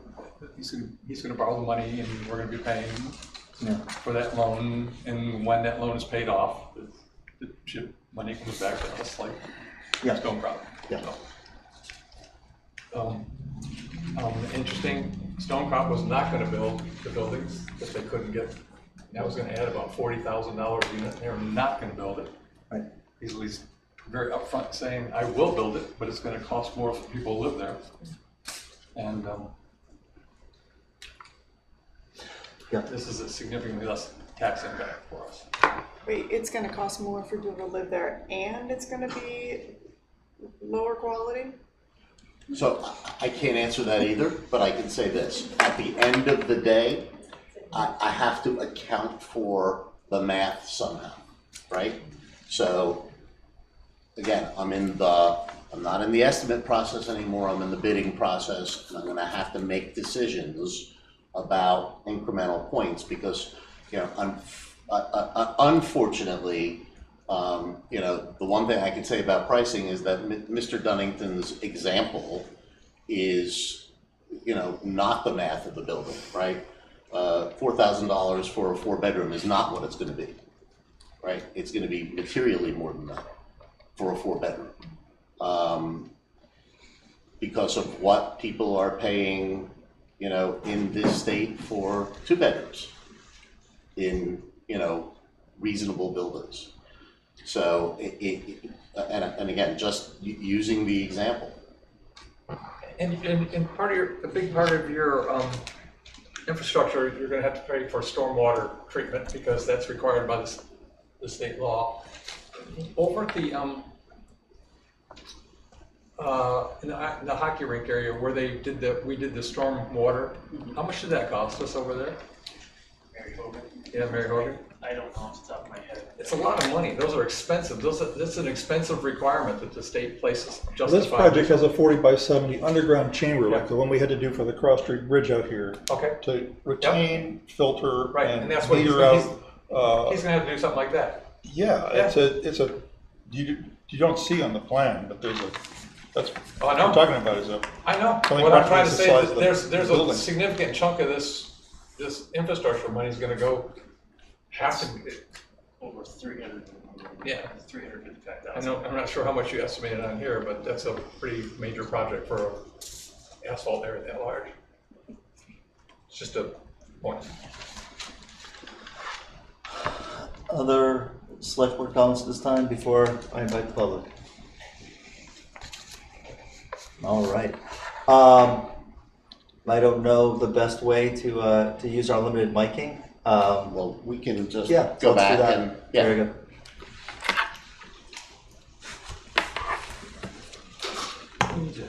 Maybe have it go through exactly what the tip's going to be. I mean, we've got it in front of us. I understand it, but maybe it's someone. Put on the screen Put it and- on the screen and kind of. and walk through it. Maybe have Alex walk through it, so, That makes sense. yeah.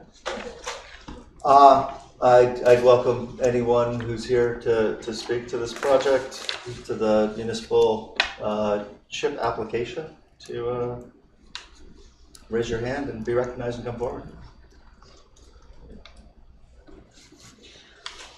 Come on down.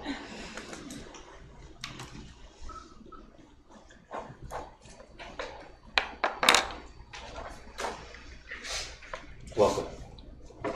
Thank you for the captions, by the way. Yeah, thank Drew. My name is Amy McInich, and I am a little concerned that I'm confused about this project a little bit and how this funding is going to work.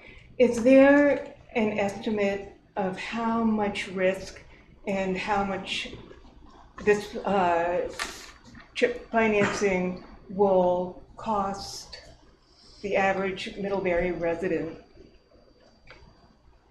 Yes. Yes, we have an estimate of this. David, do you want to throw that sheet up there for the? Did you look at the materials for this meeting on the site? Yeah. There we go. So. Alex, you want to share that? Yeah, so I'll just remind the select board that. Please speak. You would come up to the mic, please. Yeah. So I will remind select board, similar to Stonecrop Meadows, any approval that would occur tonight would be conditioned on the performance of a third-party fiscal impact analysis that would give more sound data on what that municipal cost may be. So we do have an estimate from town staff tonight, but we would be looking to validate that with, again, a third-party fiscal impact analysis. Great. Thanks. So Yes. I guess my question is, as I've listened to the presentation tonight, that these apartments are going to be the best of the best. They're going to be condominium quality. They're going to be high quality. There are no affordable units. I'm not sure how that's going to sit with the general population of Middlebury, the majority of whom probably don't have solid surface countertops. And I know I don't. I couldn't afford them. But we're being asked to take this on so that other more affluent people can live in these condominium quality apartments. And my suggestion would be we need affordable units. We need units that working couples, as we all know, need. Put in Formica. Forget the solid surface. Get these costs down so that they are nice but not extravagant units. And I think that if you did that, and then the apartments would be affordable. The other idea is not to discount each unit $300, but pool the savings from this program and make some apartments in this building genuinely affordable. I think this, if I'm not an economist and I don't pretend to be, but this sounds like it's regressive in its impact. And we don't know how much these apartments, rentals will be, no one wants apartments more than I do. I have 2 adult sons living in my home. But somehow this really bothers me. That's it. Thank you.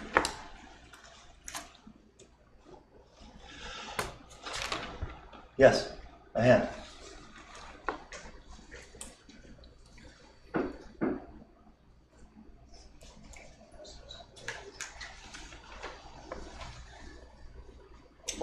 My name is Sandy Bemis, and I'm a local resident who has not looked forward to this building, and now that I hear my taxes are going to go up and help him build the building, I'm even more upset about it. Nobody has talked tonight about the tax rate and how that borrowed money is going to be taken from other places that it could be used in order to help with the infrastructure of this very nice building. To me, that's pretty important.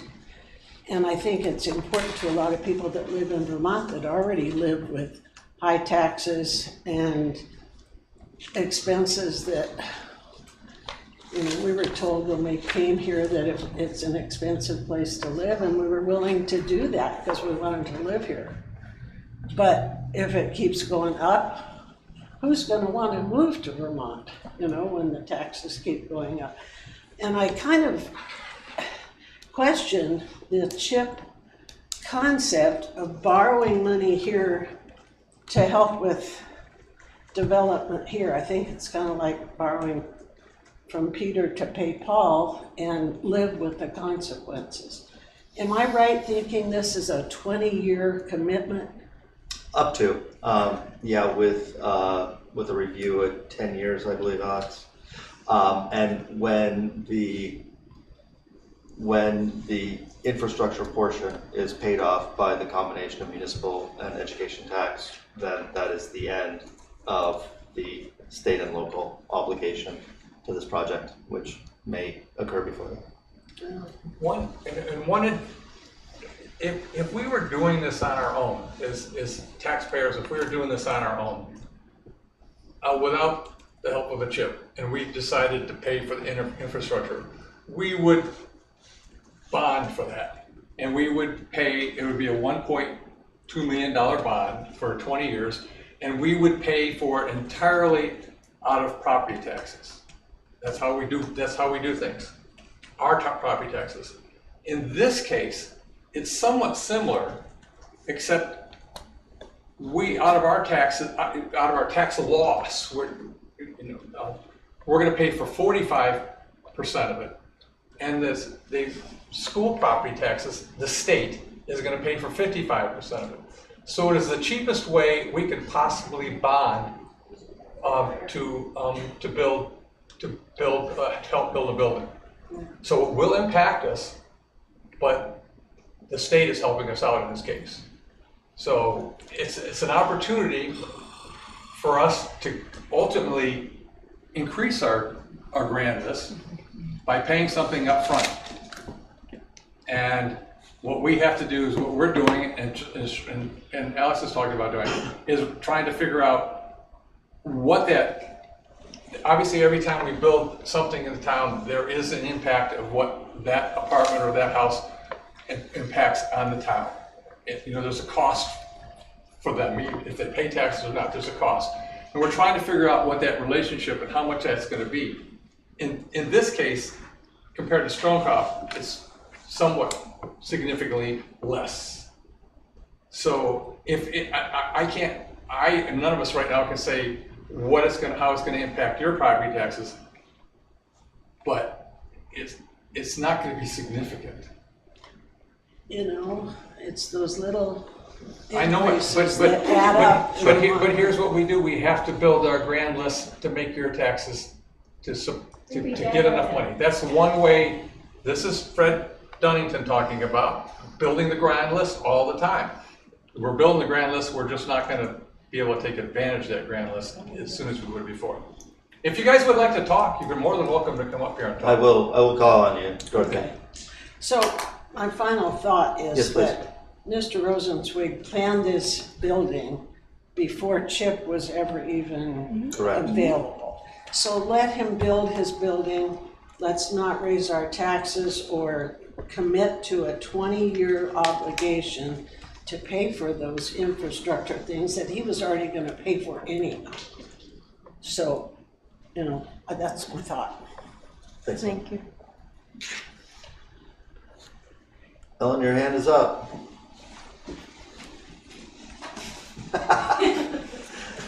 Very was thrown in. spry. Yeah. So the Agency of Community and, I'm sorry, I can't remember the other, ACCD.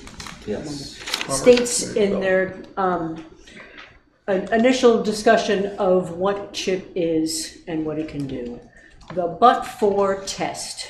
CHIP is established under 24 VSA Chapter 53, Subchapter 7, to encourage the development of new primary residences for households of low and moderate income across both rural and urban areas of all Vermont counties that would not be created but for the infrastructure improvements funded by the program. End of quote. They add a few comments that they can consider such factors occur significantly later than it could with CHIP financing, include fewer units without CHIP financing, be significantly less affordable to owners or renters that occur with CHIP financing. So the only one that might apply would be the last. Significant, we haven't received any information about significance with regard to percentages. Who are these market units going to be for, and why would we even consider this? And I think it is irresponsible to consider this and Stonecrop similar. This is a private development that, yes, we will have our residents living there, we will get their taxes 20 years later, but this is all infrastructure that will be privately owned. Stonecrop, we are helping to fund infrastructure that will be taken on by the town. That is a major, major difference. And it's one where we're saying as taxpayers, we're going to put that in there. We're going to help them build this for people to live here in our town, and we're going to take on that infrastructure. It's going to be ours. We're going to maintain it. We're going to do the right things with it. In this instance, we're being told, yeah, we're going to put some sidewalks in, but if I can get a contract where I can get some cheaper concrete, or I can get some concrete that's going to be a little lower quality, well, if we don't get the CHIP funding, maybe we're going to go with that. I'm not sure if that's really the kind of thing we want to be worrying about, and we're not going to take any of that on. This is all going to be owned privately. It's not going to be owned by the town, and the town is going to be paying for it. Incrementally, that's the whole point, that's the I. But we need to really consider that, and whether that's what we want to be putting our money behind, and whether we want to be taking that risk. And it is additional risk to what we have already put forward in Stonecrop. We've made the decision on Stonecrop. Now we're adding more risk. And that's a concern. And I think we should think about that seriously, because it is additive. Now, can you talk about the risk a little bit more? This is money that would not exist in both cases, Stonecrop and Middle, if the development did not happen. This is tax revenue, right, which is being used. Right. How do you think about the risk to the town? I consider that a risk because it is tax revenue that will be used for this project, but will not be available to be used for other projects. So yes, it's revenue, but we have a certain amount of revenue that is expected for every unit that exists in this town. That's what the tax rate is. We have a unit, it has a certain amount of land, it uses this average amount of infrastructure, and this is how much money we think we're going to need to support that in perpetuity, essentially. So if we're taking the risk already that for 20 years, roughly, we're going to be paying off what's going on in Stonecrop. We now have an added risk of money that will not be available to us because of another development. A development which I suggest is not meeting the but-for that exists in Vermont state law. So I think it's a risk, it's an added risk that we're taking on in an instance which it is not warranted. No, it's more money that we are saying up front, we're not gonna have it. That's the risk. Okay, thanks. That's what I appreciate the clarification. Thank you. Gonna help pay for the wastewater treatment.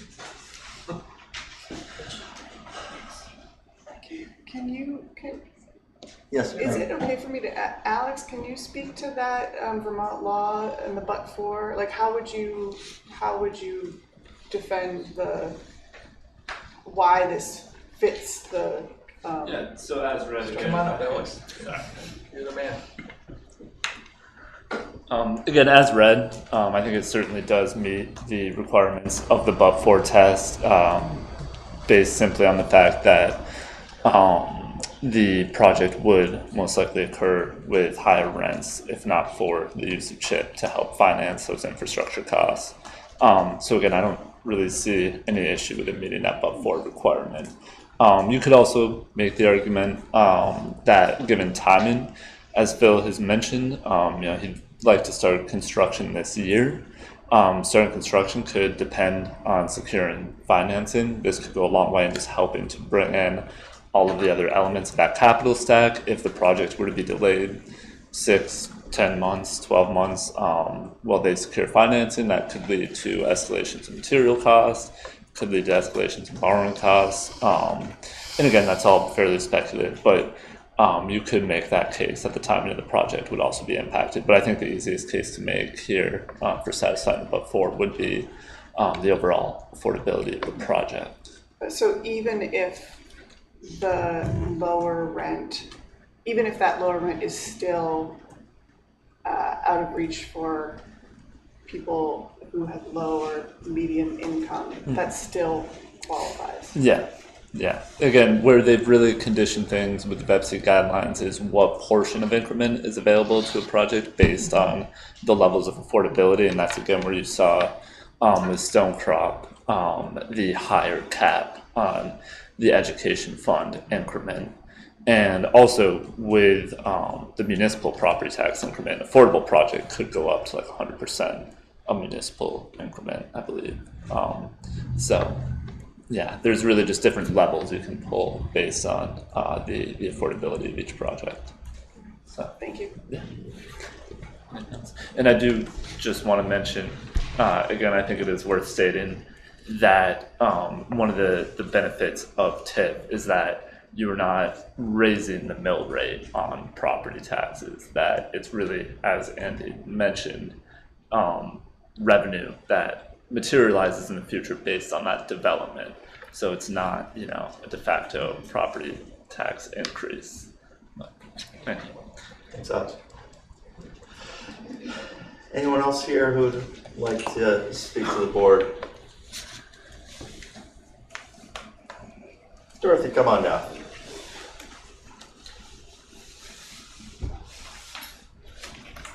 I'm Dorothy Mammon. Well, I guess I mostly have some questions, but I think Fred's question about college students is a good one. It's understandable that can't be answered, but I do think it's a good one because, yes, college students live in town, but the rest of us don't pay the taxes of those homes, which we by giving up the property taxes of the units to be built, and instead the town is paying those taxes by not receiving them. Students do sometimes live in town, but those properties still pay taxes. So I do think that's a valid question, and I think, but I understand it can't be answered, but I think it is kind of a concern. I'm baffled by this whole program, and maybe you can answer statewide, but that the education tax rate is going to be used for part of it. The the schools need the money they need, so it seems to me that the education tax rate will just have to be higher to make up the CHIP dollars.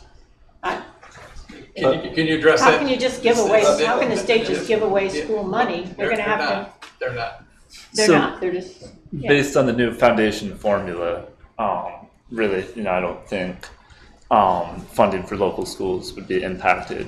I think it's also worth stating that, this was really the state being proactive and saying, how can we come to the table to help subsidize the cost of development for infrastructure to our municipalities. So it's really, and again, even with local approval tonight, this application would still have to be approved by BEPC, be approved at the state level, and that's the state stepping forward and saying, yes, we are willing to leverage our property tax revenue to support the financing of public infrastructure. So it's really, the state leveraging this tool ultimately to, again, and Dan, I think you always put it so eloquently, that it's the state playing a proactive role in lowering the borrowing costs for municipalities. So. We're not going to be shortchanged on our school systems. Well, where's the money gonna come from? So I don't with understand. more So students, where's the money gonna with come more from? students entering the schools based on the foundation formula, you're getting funding per pupil. So again, that's, you can make the argument that other more populated areas of the state may be subsidizing more rural But for areas. 20 years, those students have entered the schools and they're not getting the funding because it's, No, so they will, where's the through money the coming from? foundation formula, yeah. In other words, raising the tax rate for education. So I mean, the money has to come from somewhere. You can't just say we're gonna not just have the money. Yeah, certainly. There's more kids. Is the state subsidizing local And where does the state get that money? housing-oriented infrastructure. And yeah, they're taking it from the future. Absolutely. They're taking it, it's gonna come out of the property tax, so they're gonna be a Well, that's higher something you can education speculate tax on. rate. I mean, Well, it's gonna come from property taxes. They fund. That's I how don't we think pay for 100% of the education. school funding comes from property taxes. They have other, don't they? They've been The dumping lottery. money. They've been Okay, the lottery. Yeah, they've been dumping money into it and all. So it's those are the things we don't. Those are the things yeah, that. I do not. That's a concern to me, because I think it's just, Sure. I think beyond our purview. it feels a little bit like smoke and mirrors to say, we're just gonna take it out of the, education taxes. We can and should have the same concerns when we get federal dollars, that indeed these also are tax monies. These are real dollars coming from elsewhere. In this case, it's the state rather than the feds. But I agree with you. We should be always considerate with dollars coming from anywhere and making sure that they're well spent, whether it is locally sourced or from the state pool or from the federal pool. Thanks. I saw somewhere that the tax rate for the rest of the town would increase 1.5 cents for the stone crop. Is That was an estimate, yes. Yeah, early on and then later on 2.5 cents. And what does that translate into in an average home's tax bill? Because I don't know what that means exactly. What does that look like for an average home? What does an average home pay? It's 1 cent generates $100,000. Town. 1 cent generates $100,000. But what does 1 cent do to say a $400,000 on the town side. Not education. On the town What's side. an average home value in this town? No one knows. I'm sorry. I'm always off by like at least 30% when I see I mean, we could sales ask, prices. ask Google. Well, suppose it's 300,000, which I think if you Sure. can find a house for 300,000, you better Yeah. buy it fast. Woohoo! What does a 1 cent increase in the tax rate do to a $300,000 home? Oh, we've got to be able to answer this question. Yeah, you've got to be able, Fred? somebody in here's got to be able to answer. So Is it a $30? $100,000 house, you have to take 1% of that to get the listed value. So that's 3,000 Right. 3,000. times the tax rate. By 100. So that's, 0.01. So it's $30 $30. annual. Just FYI, Zillow says the average home value in Middlebury is $461,000. So it would be, a penny would be $46 on that house, on the average house.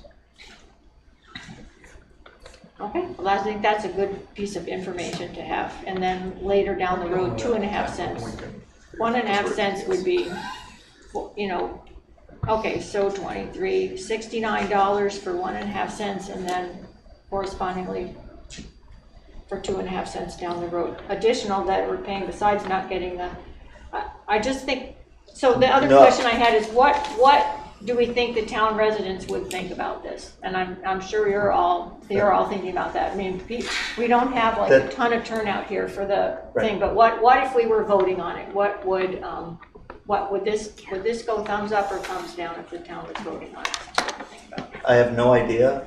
I do know that I like to consider the potential residents of our town, the future population of our town, as well as the current population of our town. And the way that we have more kids and more families and more energy in our downtown is by increasing the number of units and the number of families that can live within this community. Well, that's just a place where you and I may not see it the same way. I think when you have more people, you have more roads, more schools, more expenses, and I don't know that the solution to the future is to bring more people in. Dorothy, I think we have a lot of school capacity. I think that when people live close to services and employment, they drive less than if they have to live far away. I used to work at Agrimark. Most of the cars in that lot have yellow plates. They're coming from New York. I would love it if those people, my former colleagues, could live closer to where they work. We were also asked, and this is something I'm weighing right now, right? Recognizing that this project is being built regardless, right? That's never a position that I as a leader want to feel like I'm being backed into a corner and saying you have to make this decision or else it's not going to be high quality, right? That's not a good feeling. But we were also asked at town meeting, how much tax money are we putting towards housing? And we said 0 at the time, and people were really irritated by that number. And now we're putting our money where our mouth is and putting tax money towards housing, which we find is very important. And we're coming up against, does the town need more people? Because it will increase how much we spend on all the different services that we provide and future revenue. So I think we are balancing both of those. And that's why we take up public hearings like this to hear the different perspectives. I know kind of where I stand, and that is moving forward with housing. I'm a young person and I will see this, and I want more people that graduate from Middlebury, that graduate from Castleton, that graduate from UVM to want to come here, because I know when I graduated from Castleton, I really wanted to be here, but couldn't right away because there wasn't enough housing. But would you be able to in this particular? Three roommates, maybe. With roommates, yes. Yeah, that's a good point. That's a good point. I just think there's really something wrong with our system that housing is so expensive that it can't be built without the existing homes subsidizing it, which is what we're doing here. We're subsidizing it, and there's a lot of things we like in Middlebury, and we have to think about where to spend our subsidized dollars. You know, and we go round and round and round about whether we can give X amount of money to Charter House and can we have a skate park, and you know this is $4 million for Stone Crop and a 1.2 million here is, you know, that's starting to be a lot of money, and you know, I'll be dead before the grand list actually sees those increases. So it's just I don't know what all that adds up to, but it's a lot of money, and it's a concern. We understand that too, but you know, this is the first private developer to come into town unassisted to build 35 units. And that's what we've been asked to do. Not the first ever. Not the first ever. I said the first time in a while. I think I said. That's what you meant to say. I've been on the Selectboard and we haven't had anybody build. You said the first time. This is what you meant to say. You guys should know what I'm saying when I talk. Yeah. So you know, we haven't been able to attract any builders. The college attracted Stone Crop. We haven't, and I don't know what we're gonna do. Former graduate, yeah. Yeah, I don't know I don't know what else to do if we're to get builders to come in and build anything. It's the problem of financing is so huge. Yeah. I mean, Stonecrop already had several $1 million of public money in it. Yeah. And they came to us and said, we need $4 million more. Right. A bundle. And increasing costs, are greatly outpacing increasing incomes. So where do we get off this train? Well, and what's going to be the next request? The other piece to consider when we look at long-term financing, grand list, and the finances of the town, right, is that, yes, we want to and should encourage the development of affordable units, but permanently affordable units enter the grand list indicating that they have that permanently affordable market value. And they provide municipal revenue based on that permanently affordable market value, not on the actual cost of construction, not on what the neighboring house or unit looks like. I had a question and I've lost it. I'm sorry. So it goes. Other people have good questions.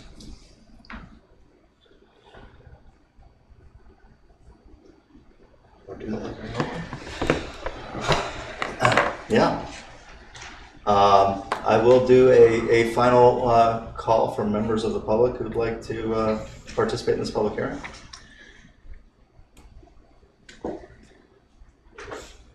Anyone online? All right, I will again try to find my agenda. There we go. If there are no further comments regarding the proposed township application to the state of Vermont for the Middle Road Apartments, I'm going to call the public hearing closed. All right, so now it's just the board. So that's the next agenda item for us, right? Oh, it is. It is, so you can Yeah. get some clue up there. So next up is the application that's in front of us. The chip application in the state of Vermont. I've remembered my question. Phil, if you wanted to come forward. Sure. You mentioned that this would cost, did you say $5 million less to build elsewhere that you're aware of? It would cost $5 million less in construction cost in suburban Philadelphia, in suburban New Jersey. Yeah. Yeah. And that, I mean, certainly raw land is more expensive in those places to some degree. I'm not counting land cost at all. Okay. It is purely just construction cost. Post land acquisition. Purely, and in part, it is due to a critical shortage of certain trades here. Sure. And I'll just give you an example. Masonry, and this building as proposed and as designed has substantial natural brick in its facade, in its exterior. But there are very few masons who are in the entire state and in traveling distance who are available to do a project of this size or anywhere near this size, resulting in a masonry cost of, 2 to 3x of what it would be someplace else. Of course, one could say, well, then don't put brick in the building, right? But we don't want the building to look like what some buildings look like, particularly when they're up against affordable construction requirements, because in whether it's Stonecrop or any of the other affordables, I've seen those capital stacks. There is no private money in those capital stacks. The capital stacks are all grants, interest-free loans, and other mechanisms of public money that are the only way they can be built. And candidly, the only reason a builder or developer would build those projects is because they build in a big fat developer's fee for themselves at the end. They're not building them on a for-profit basis or to even operate them profitably. But focused on construction cost, if I could give you trade by trade the differential, masonry was just one of the shocking numbers, but there are fundamental building systems issues that you can't say, well, I don't want to do brick, or I do want to do brick. Fundamental systems that are 2x or more of what it would cost elsewhere. Okay, thanks. And by elsewhere, I mean not in the world. I can only speak to markets in which I'm active. Okay. But I've also done, I had an extensive conversation with a Boston-based developer of larger buildings of a similar type, and our costs here, based on a competitive bidding process, are materially higher than there. Thanks. Okay, sure. All right. So how do you want to go? Well,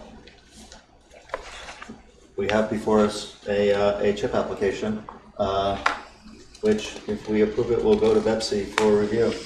Did we have a town attorney look over? Yeah, okay. The drafts that you saw for Stonecroft. Yep. Are nearly identical. Okay, okay. These in your packet tonight. Okay.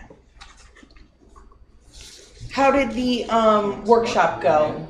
Could you share, what concerns were brought up during the workshop? What were common answers to those?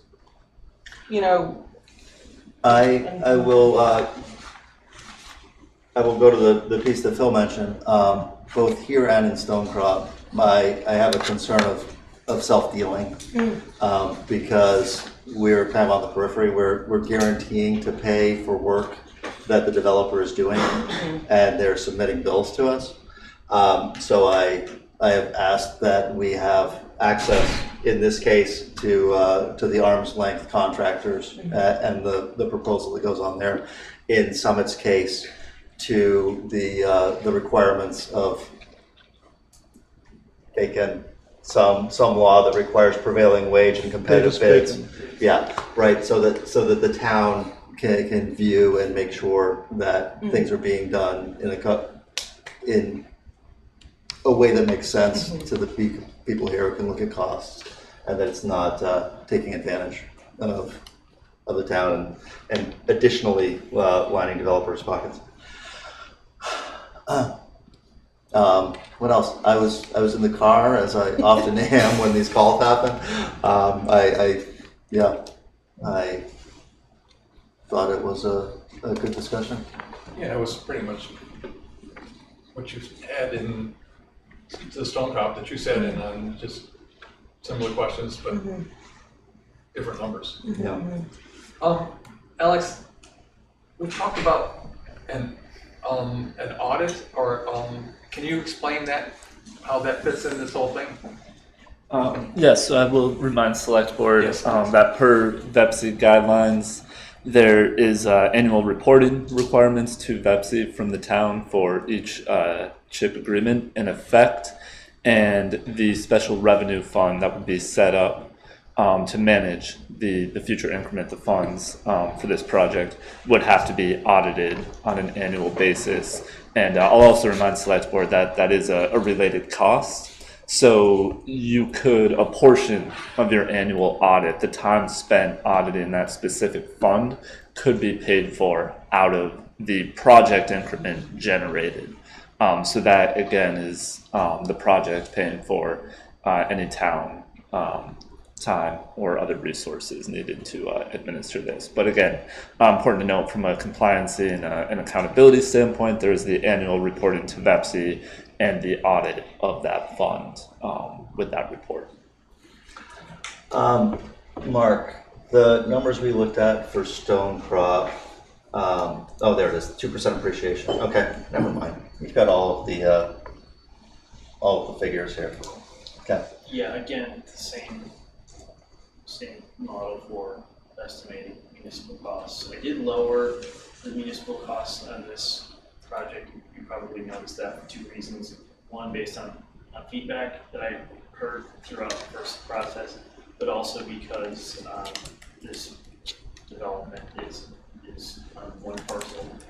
We're not adding roads, sidewalks, that need maintenance. Town staff. Which kind of makes that $7,000 annual road maintenance and snow removal a little surprising. Yeah. Without additional roads or town sidewalks, what's the cost for road If maintenance? you look at the and snow site removal? plan, how would you remove snow from the parking spaces and say you have to truck it off-site? I It's don't gonna cost- know. What do they do at Fred? Shaw's? What do they do at Hannaford's? Hannaford's is a bigger parking lot. No, Fred, I don't spaces. know, but the question is, what's the town's cost? Anyway, that's a maintenance cost, it's not, we're talking capital costs, right? Sorry, I'm talking about snow removal, I mean, pity the poor person has to plow this. sure. Yeah, me too. Anyway, Again, we don't have a tool to estimate these costs. Sure. So we had to come up with numbers that we thought were reasonable, and that's what's in your packet for this evening. So, okay. and the point was to recognize that there is some additional cost to service new residents and new properties. The details here, again, I wouldn't look too closely at that. It was more about recognizing that there is a cost, and so that it's not a surprise down the road when we're developing budgets and there's a slight bump. And Alex, you were gonna try to get some information to help on that? Yes, so I have been doing some outreach to hire somebody again to perform that third-party fiscal analysis. And of course, we'll be doing that in coordination with town staff so that they'll be involved in whether we do secure or hire town staff will have ultimate authority in making that decision. So I'm really just doing the legwork of contacting those folks and getting scopes of work and cost for services. Haven't found anybody yet, but that's a very high priority for me since time is of the essence. So again, without that fiscal impact analysis, those approvals, will not go forward. So I am hopeful that we'll have those completed in the time it takes Pepsi to do their review. So that was a caveat we put on when we passed Stonecroft. Correct. And so, and if those come out miserable, I guess it'd be. Yeah, so with Stonecroft, there was the figure that was used, really the threshold was $5 million net fiscal impact. And I consider it extremely unlikely that Stonecroft would come anywhere near that cap. Right. I think it's even far less likely that at the middle ever Okay. approaches that. But it does, again, certainly give the select board another opportunity to look at, I think with a little more assurance, what exactly is the potential cost to the town here on each of those projects. And frankly, I'll remind Select Board, really to your credit, that is going above and beyond BEPC requirements to perform that fiscal impact analysis. I think it's frankly good practice. I think you're doing the right thing taking that approach. I'm also, obviously, I'm a pretty big advocate for this program, the use of this tool. I remain pretty confident, knock on wood, that those fiscal impact analysis will come back at a level that will provide some peace of mind to Select Board. And so we'll have that with Middlebury also. Yes, based on the resolution before you tonight, that condition is included. Okay. Just wanted to hear that said. Yes, and I apologize. I also want folks to know, for my own purposes and something I hope will benefit Middlebury as well as other municipalities in Addison County, and separately from CHIP, doing outreach to find a way that we can build a tool for measuring comprehensive economic benefits so that we're not just looking at the cost side of things, Right. but that we're also gaining a better understanding for how will this impact sales tax revenue, the labor market, and all of those other benefits that I think are important in this conversation. So if I have any luck with that, that's also information I will share in the Wastewater future. treatment plant. Yeah, water and sewer contributors fees, by all of those 35 things. new apartments. Exactly. So we're working both the cost side and the benefit side to, again, just provide more complete information for you when making these decisions. That'd be wonderful. Yeah. Alex, one question that I have that kind of goes to what Fred was talking about earlier, and we also had this concern when we worked on the Exchange Street properties and kind of leveled them out and got them ready for development. I don't know the logistics of how this works, like how the college pays certain taxes and what residence halls and different educational institutions pay tax-wise, but one concern that I think Fred had that I kind of want answered is what happens if the building is built and then it is transferred over to Middlebury College, and I don't know, right? But they don't pay taxes, in that way. I don't know, would they? If it's used for educational purposes and student housing, it would be statutorily tax exempt under current law. Well, Yeah, that's what we usually negotiate those, as No, my we don't. understanding. You can't negotiate against the state law. Well, you can negotiate what a fundamental educational purpose is, and you can So say student that. housing. I should state that, and I'll start by saying I think that that's extremely unlikely that'll happen, but it's a great question. It's a great hypothetical to consider. So let's say that, again, highly unlikely, but let's say it was sold to the college and it went off the tax rolls. If they're not paying property taxes, there's no increment. So the property taxes still have to get paid. And again, you could put assurances in your housing infrastructure agreement that say, if this property were to be sold. Yeah. But again, typically, that could carry to a new owner if that financing or if that debt is still associated with the infrastructure. Okay. But yeah, in that case, if it went off the tax rolls, there's no increment. I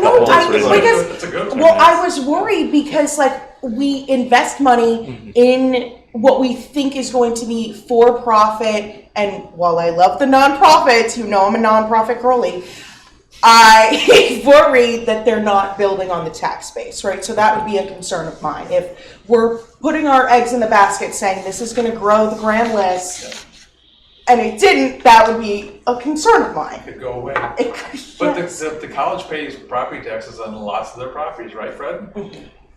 It is true that they're probably one of the largest property taxpayers in town, but it is also true that, for the student population, land doesn't need municipal services. People need municipal services. And that town, the college is, a significant percentage of the population of the town, 25%, all in, with everything they pay for the bridge, this building, the recreation facilities, the library.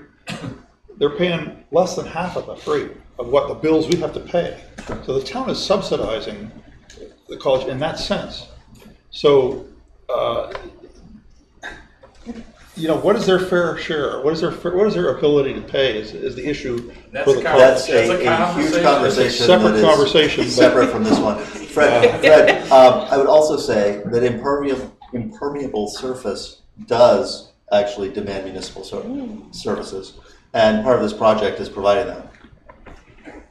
All of the water that's going to be contained in this 40 by 70 tank is going to be discharged into a town ditch on Middle Road. Yeah. Carried by a culvert to go through the behind the Cottage Lane development.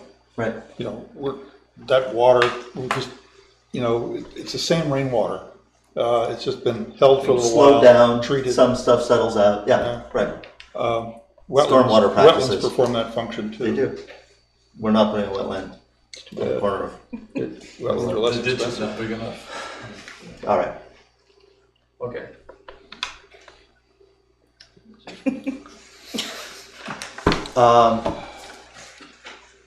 Other comments and thoughts from the board? Oh, I think I'm recusing myself from this. I was asked not to participate, so I'll be absorbing.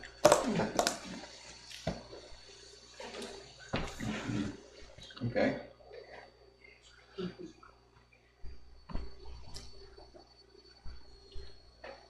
we have a motion? Yeah, I'd entertain a motion.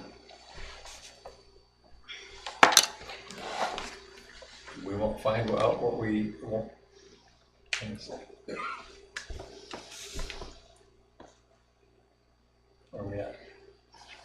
With the motion that we have in front of us, if we wanted to put any kind of assurances in related to selling, I don't have draft language that I would feel comfortable writing right now, but I do want assurances in any kind of housing that we build that it would maintain tax revenue. Do we have to You want to put, Write that in the you want to put a contract? warranty deed in here that says that you can't You can't sell it, we move can't. it? Yeah, okay. It's a very hard That's thing a to good do that you're idea. proposing. Okay. That would be up to us to do some wicked negotiations, but if they don't happen. Yeah. Yeah. I appreciate your concerns also, wicked hot. Okay, I'm gonna move to approve the proposed resolution, including the housing development plan, housing development site, and the housing infrastructure project as presented, and authorize the town manager to enter an updated housing infrastructure agreement with Middlebury Investors LLC regarding the Middle Road apartment project. Second. Moved and seconded. Any additional discussion? Hearing none. All those in favor? Aye. Opposed? No? Recusing? Abstaining? No, that's recuse, it's different than abstaining, isn't Recused, it? you're correct. I guess, but the effect is the same. All right. Next. Okay, I move to authorize the town manager to submit the Vermont Economic Progress, to the Vermont Economic Progress Council and a township application to designate Middlebury Investors LLC's Middle Road Apartment Housing Development Project for use of tax increment financing. Second. Moved and seconded. Any comments or discussion? All in favor? Aye. Opposed? Abstentions? Yeah. Did you say no? Did you vote against it or abstain? No and an abstention has the same effect. You can record it either way.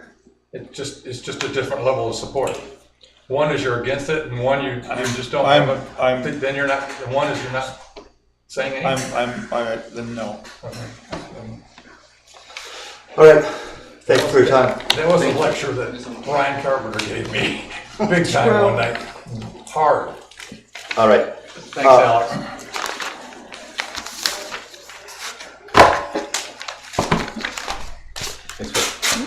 Thank you. Are you closing? No, you can totally stay. We've got all of, but we're pretty worn out. we've got all of 2 more agenda items and, three, including the Everybody left when warrants. we're gonna set the tax rate, which is one of the most important votes that we do. And actually, We got nothing to add. nothing to add. Take the vote. And actually, I think this tax rate is lower than what we thought it was gonna be when we did the town meeting by That's good news for everyone. 4 cents or something like that. We finally did something. 0.4 cents. Yeah, it's like, I know, I said 4 cents, isn't it? Isn't it like 0.4 cents? Oh, what was it? It was above. Okay. Well, that's where we are. No. Seeing as it's 7:10. Did we not set the municipal tax rate? No, Did I just skip we right moved over? it because No, there was Nick. Oh, Nick wasn't here. Yeah. Is Nick here now? Still not here. He's not. Okay. Well, we're gonna do it anyway. I'll hit a few highlights. Yeah. You got it, buddy. I know it's getting late.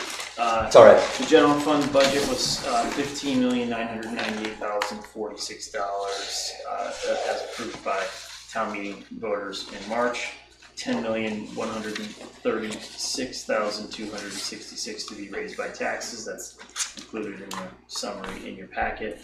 The municipal tax rate recommended from staff is 0.9716. The veterans exemption 0.0016. And the fire equipment fund 0.0200 for a total of 0.9932 per $100 of assessed value.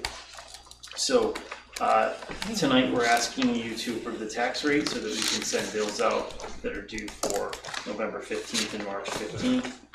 And Dan, going back to what you just mentioned, this tax rate tonight is down from the estimated rate of 1.0389 during budget season. 1.03. Oh, almost 1. Yeah, correct. And Almost the, 1 cent. I only exaggerated By 300%. right. And the DID tax rate is flat from last year and the year before at 0.0513. No increase because of that fund balance. is being recommended. I recognize that this would probably be a Nick question who's not here, but I was interested in the meanings, it might be actually a Fred question, who is here, of the lines under exemptions, special exemptions and partial statutory, which add up to $16 million of property that is not taxed. Fred, do you have any idea what those are? So in your packet is the grand list? Yes. Form 411? Yeah. First.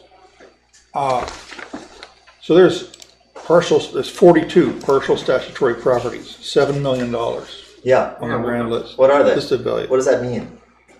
I didn't bring my file Sorry. of all the tax exempt properties in town, but does that mean that they have a partial use which is statutorily exempt? well, for example, the golf course at Middlebury College, the Alumni Center. The upper part is An the event Alumni space, Center, it's education. The lower part is a commercial Open to the public. golf course. Gotcha. Okay, perfect. That property That is totally is that. split. Okay. It's like, Do you also standing in for our I'm not campus standing in for Nick at all. speaker know what The best we might got. count as a special exemption? The 26 properties above that line totaling almost $10 million. You know, I don't happen to know that. I would really love to see, first of all, a series of this, understanding the graph and a trend, and try to project what's happening. I'm trying to understand our grand list before committing more and more of it. Would be a good idea, just as a general proposition. I don't need to dig into this at this moment when I'm setting a rate. I just was not sure what those lines meant. Does anyone want to set the tax rate? This is a good one, as you go for it. no, I'm not doing it. No way. I'll second it. I'll move the tax. Very good, Fred. Because, you know, we need the money. We do. I move that the select board set the total municipal tax rate at 0.9932 cents per $100 for property value, and the downtown improvement district tax rate at 0.0513. Moved. Second. Give it to Megan. Moved and seconded. All in favor of setting the tax rate so that we raise the money that we expect to spend? Aye. All right, we have a tax rate. You know, I just got a comment. There's a basic concept in Vermont law that, you know, for smaller towns particularly, and that are on the calendar year, the statute says that, you know, the audit is supposed to be produced and mailed to the voters 20 days, whatever, before town meeting. So the voters would know, is there a fund balance? Right. How did we do last year? And this factors into the budget they set and later the tax rate. As for the downtown district, for example, the sequence of events for that is really to have a hearing in the fall as part of our budget time as to the projects they want to do. You set, okay, we need this amount of budget to fund those projects, and then you set the rate for it. We've been just setting the rate, level taxing that, and building up a surplus in that downtown fund for some years. Right. So it's not really following the system. We haven't been able to get an audit. Done First of all, anywhere it near hasn't time. been Yeah. posted on the town website for 2 years. Secondly, we can't get it in under 9 months, you know, after the end of the fiscal year. We don't really have any idea whether the winter we had last year, we were ahead or behind in terms of the close of the fiscal year, June 30th.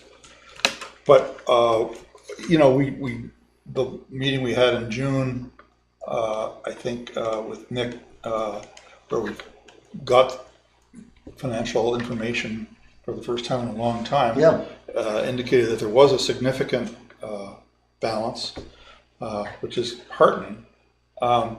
It just,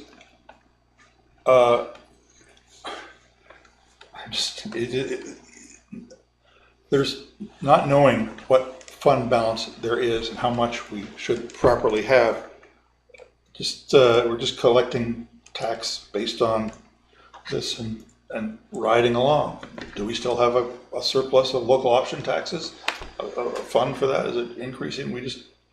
It's interesting how much we don't know. Sure. That could factor into setting a tax rate that we don't Yeah. currently need to consider. Yeah, it'd be nice if we could. Maybe we'll get there. I'm going to move us on, since it's 8:35. Oh, 9:35. To agenda item 9, Select Board communication practices. This came up because there were some questions about how to use our emails and when we respond to citizens, how that goes. And I would. On this topic, you lose. And you're out. All right. Thank you, everybody. Thank you. I suggested that we add Mark to this group and that he include any communications sent to that list in the packet of the next meeting. That any correspondence that goes through there be shared publicly in that way. I also suggested that this would be a way for kind of broadcast communication from any one of us who had, for me, it would probably be a Strong Towns podcast or something else with a suggestion that you listen at minute 15 to 25 or something of the like, but like a way of adding information into kind of our common collective understanding of the issues before us, right? This great VT Digger article, rather than text it onesie-twosie around, say, hey, I see this, it's related to this. Hey, look at what they're doing in Franklin County around expanding the sheriff to do a countywide public safety operation. The trick to that is to not turn it into a policy discussion, right? It needs to be a one-way communication without the reply alls occurring. That's the only criteria? That used to be strictly enforced when I joined the select board. In what way? I didn't know that. I replied all, and right away I will get an email from Laura or Heather or Susan that you should not reply against someone. Yeah. But when you came on the board, you were the first one, honestly. And I pointed out to you and it says, you thought it's not a big deal. I'm sure that I probably said something like that. Wait, or I Andy said it wasn't a big deal to you?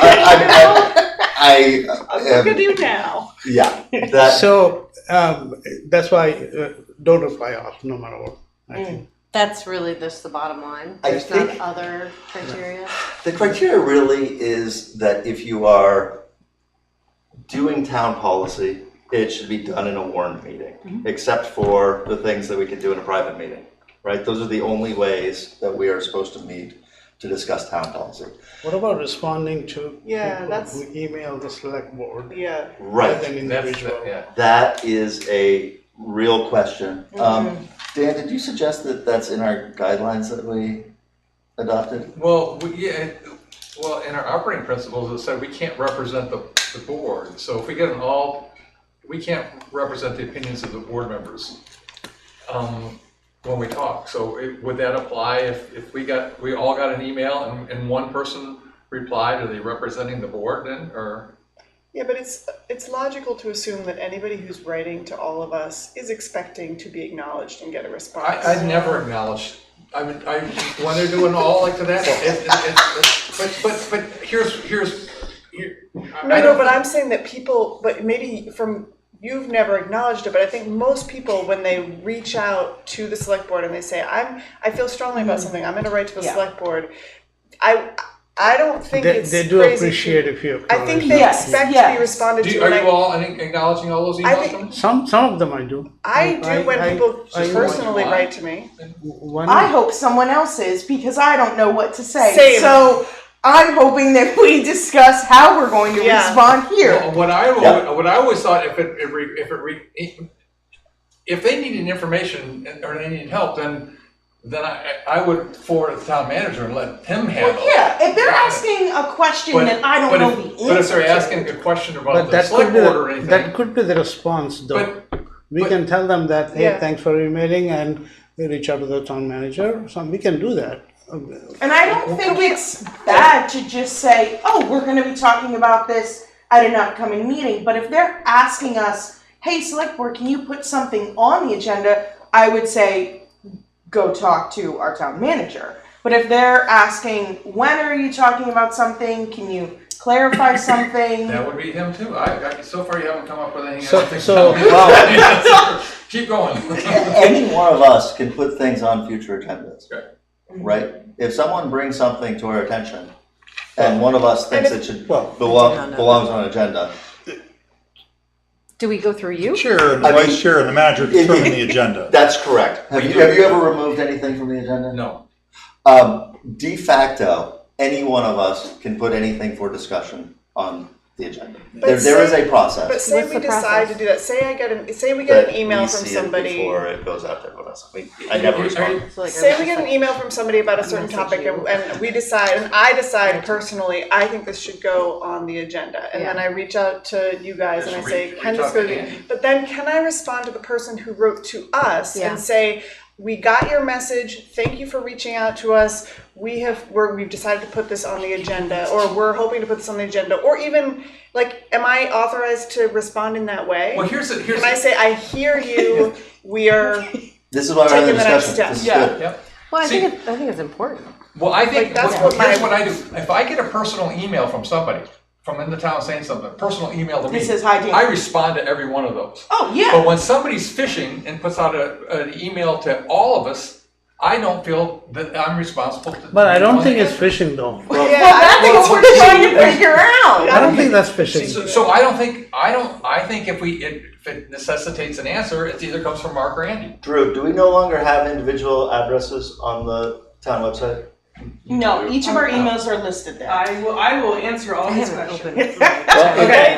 If I could jump in real quick. Yeah, hang on, we're gonna let in my the journalist press association. Wow. You guys shouldn't be doing business on your personal email addresses. Correct, and they don't anymore. We don't anymore. You don't anymore. Yeah. the town of Middlebury.org addresses, which are archived and available as public records. People are still writing to my say. Sure. Just so you know. Yeah, so that's exactly why I explained to them we're moving to the town of Middlebury.org emails. Correct. So sorry to cause this. Two, No, it's good. Correct. On the website right now is your @townofmiddlebury.org email addresses. Right. So if you are right next to Every your one name, of us. Every one of you, yes. Right next to your names, it no longer says your personal or your personal phone numbers. It now just says your town email. And I'm hoping tomorrow to remove your personal emails from the Selectboard @townmiddlebury.org because I'm hoping you all have logged in or plan to ask me tomorrow for help. Yes. About how to log into your town emails. So what about removing the collective that goes to all select board members? Is that on there or not? Is that on the website? Yeah, it's still on there. I kind of like having that there as a record, right? This is a way of reaching all of us, creating a public record that you are a resident with an interest. But if I know that Fred really cares about whatever, and he's the one that I want to reach out to about, We don't I'm get not very even hung up with many. him, right? I could reach out directly to Fred and expect a response from Fred. Technical Yes. question. Yes. How can we tell at a glance when we're looking at our select board email if it's personally come to Megan James at select board at the Middlebury or to all of us? Great question. I correct me if I'm wrong, Andy, but I want to say that if it's done when you're using your company emails, if it's sent through the all, it'll either say on behalf of, or it says something where it's like this was sent through the mailing list, this was sent through the distribution list. Yeah. The recipient, the to address should indicate Select that it was the select board. Yeah, it'll either just say select board or it will say select board on behalf of.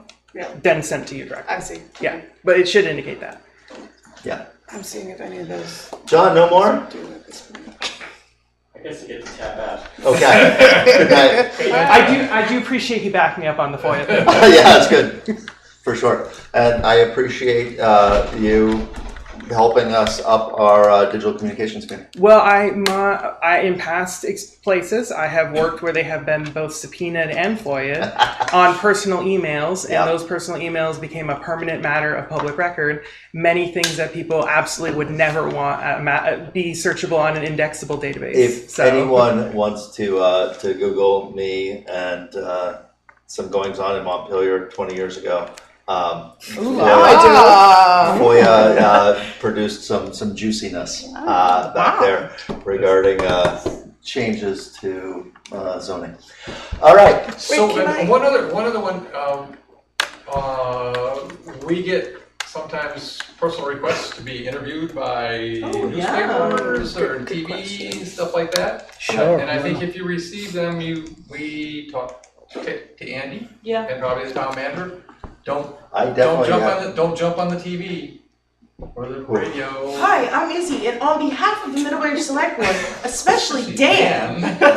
Now, I do not wish to be the sole representative of the town. If you would prefer to respond to one of these things, if CAX wants to talk about how it feels, we should keep you and the town manager in the loop. I think that's great. I generally Charter do says not. you are the spokesperson for the town for ceremonial purposes. Indeed, I do recognize that this is not really a ceremonial purpose. This is a representative of our thinking and whatnot. I am willing to share that duty with anyone who has interest. Right? I think it is often better that one of us talk to Channel 5 WPTZ than none of us. Some of them are good things that we need to be talking to them about. So Brian asked me to talk to a TV station once. Brian asked. So. Should that be it? Should I choose someone, or should you come to me if you'd like to do it? Yeah. I mean, I enjoy being interviewed by the college students for their newspaper. You know. Yeah. It depends on what you can designate, depending on what that is. I mean, if somebody wanted to know why did you vote the way you did, that's an I have to say, first of all, we have an operating principle that says I'm supposed to support the board's action as a whole. Right. But I can explain why. But I would preface that with this is just me answering your question, and I'm not speaking for the board. And that's what I would do. Yeah, usually when I get interviewed, I share both perspectives that are brought up on something.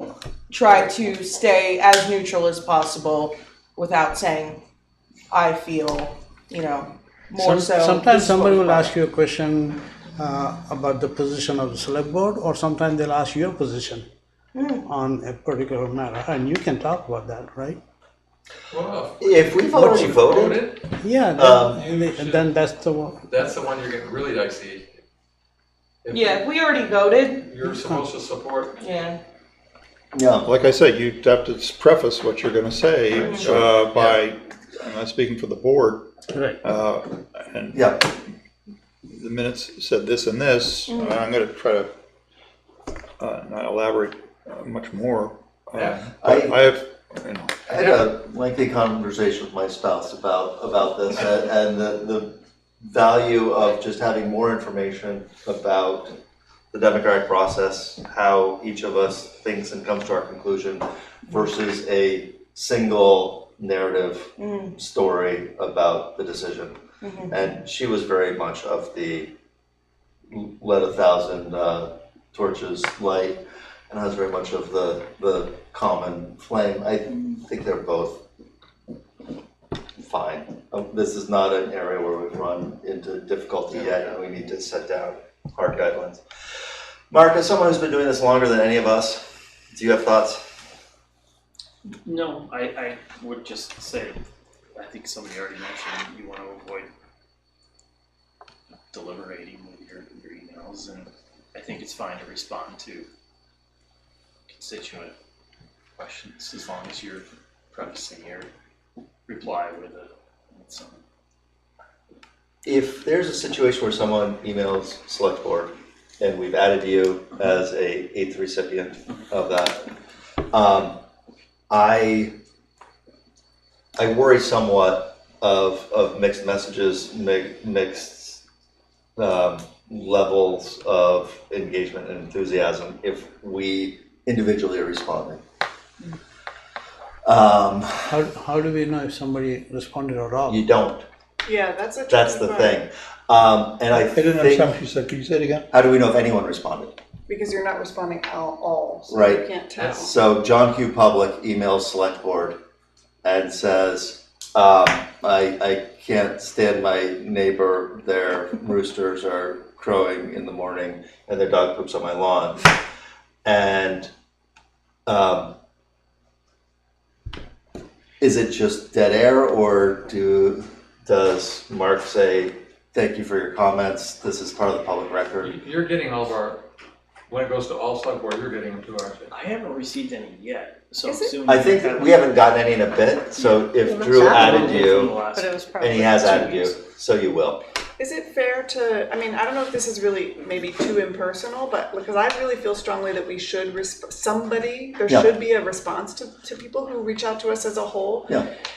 Would it be reasonable to set up an automatic reply that I think it says, would be we've fine gotten your to do message, that. we hear you, this is part of the public record, it will be in our communications. Each member of the select board has Yeah, this, and then it's going to be here, yeah. If you need your question answered sooner, or you have follow-up questions, directly reach out to the town manager. I think that is an Can that be the incredible approach, message? Megan. I think that is exactly what we should do. Great. This side of the room is having a great night. You like We that? are. Yeah. Let's Right, really you like I that? said this side of the room. Yeah.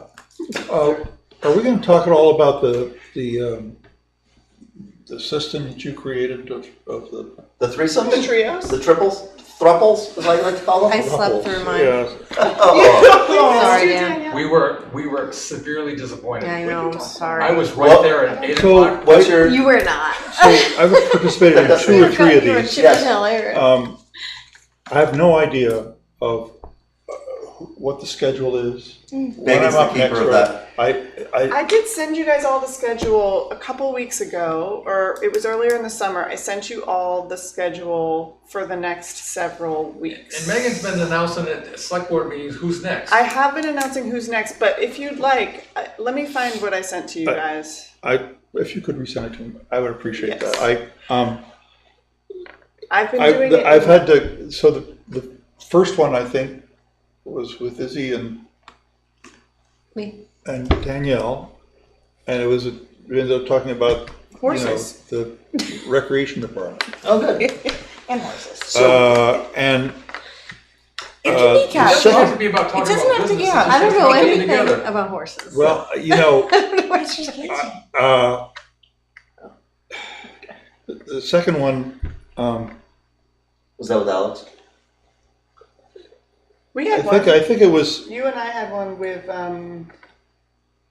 you. With Alex? Yeah. Yeah. Alex, and then I was asked to sit in on another Alex. session that Alex and a lot of what's Alex. his name of the Stonecrop project, Zeke, came, and at that point I felt my afterthought was, we're being given a lot of information about this. It's like they're lobbying, Yeah. and this Correct. really should be happening in a public forum. The Yeah. public should be able to see, when we're being given a lot of information about something that's for an upcoming issue. I'm not a big fan of inviting somebody No, else. it's a special guest. You think it should just be us? If I look at this as not necessarily always to talk about business, but That's just true. to be. Yeah, agreed. Mix- To take like care of form each other. bonds. Yeah. And I think I was Yeah. gonna have a fourth one, I might get a staff member. Yes. And Yeah. not take outside people who really, Yeah. I like that idea. I mean, you were pushing to get educated, I understand that. Yeah, I yeah. wasn't pushing, I honestly, Well, Alex was pushing But to Alex- get us Alex, in workshops. and I did learn something. Yeah. But I think it should be the three of us, and I've really enjoyed the time I had, one with 3 and one with only 2, but. Aww. It was just me And it was and the Dan third one, I having was an really wanted to intimate get to date. know that person. sorry. It was great. We loved it. I shouldn't be on the list until I have my work stuff sorted out. Okay, well, you're not on the list for the next 2 weeks. If anyone's Who's up next, just for- So up next is, oh wait, you are. But we can switch you out. It was supposed to be Andy, Danielle, Izzy. Okay, I'll do it. But we could switch you with Farhad or Fred. I mean, or me. unless it's later, like Well, you can't get up at 8 o'clock in the morning? not with what's going on in my life right now. I am waking Farhad, up you every wanna- single night at 4 in the morning, and I'm up for You 3 want hours. sometime in the next 2 weeks doing that with too, but I don't have a- Izzy and I Andy. can't- I'm not- are you Izzy and working Andy. until 9 o'clock Have you at night? guys had a combo yet? Izzy, I'm just The not three of you? weird. Izzy, Andy, Fred? I mean, Oh. sorry, Izzy, Andy, Farhad. I think so. We should. Okay, Izzy let's and- do that then, and then Full-time job. Danielle will. Oh, but then we've got Danielle, Fred, and Izzy again. I don't You have guys to are gonna have completely a follow screw it on up. your I voice can conversation. try. I can try. It's good. It's important. Just leave it. Fred, I thought that since AC EDC is like a parallel pseudo-governmental organization, that this was like having Don Maglianti or I can't even think of anyone's name anymore. Adam Lucci or someone to come and like explain these supplemental organizations and how they assist the town in our functioning. I would rather As have kind them of do it here. upskilling. I would rather have them do it here. Well, Nice. yeah, I understand the advantage of doing it with 3, but Occurred to me Yeah. that then there's I 4 can that just are set out. the time later. You know? Yeah. So it's fine. So you want to do it? Yeah. Okay. Okay, we're sticking to the normal schedule. Okay. So it's It just actually has to be Andy, like a Danielle. Yeah, we'll 9 at the schedule earliest. inclusively. It's just all I have to ask. You can I come in love your that pajamas, too. I mean, if That's that- I think the purpose of this general function Yeah. would be for members to get to know each other Yeah. a little better Yeah. Yeah. and talk about things and not be lobbied. Agreed. Right. I totally Just, agree, Fred. Agreed. Great. Or to have a chain communication where one group then in chain fashion passes to another group to basically decide an issue of town business outside of a public meeting. I think that's clearly illegal. I don't think we. It is against the spirit of the law. It is not clearly illegal. In Montpelier, the mayor would call council members in series to find out what our votes were, to do things like this outside of meetings. This is bad practice, but it is legal practice. I don't know. I've seen something put out by the Agency of Administration that I think I made a copy of and passed around about chain communication. Sure. And I don't want to subscribe to it. Yeah. Just personally.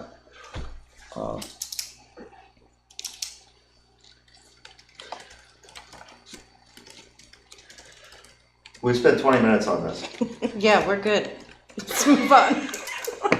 We had a lot to say Yeah. about it. No, I think it's important. I did not expect to be pushing 10 o'clock, but I am glad that we got it on an agenda. And So, on select board concerns, we're going to do that now? is that the next item? Yes, we've got 3 items from the check warrants to discuss. We have the check warrants, we have, I have a staffing announcement to run through quickly, we have an executive session. Oh, no kidding. Okay. The executive session will take 2 minutes tops. Perfect. All right. Tops. My computer's run out of battery, so I am going to Mine is about to leave it to someone else to let me know what the next item is. Concerns? Well, I think we've got 2 items before concerns. Okay. Staffing. Staffing. Okay. Another quick one. I just wanted to take an opportunity to share a few staffing updates with you this evening and not include them in the consent agenda, so that didn't want them to get lost in that. So, in our planning and development department, we welcomed Owen Hamilton to the team a few weeks ago. Oh. So Owen's serving as our P&D assistant. So and he's following Tom Scanlon's recent retirement. Right. Royce McGrath has been promoted to assistant library director. Nice.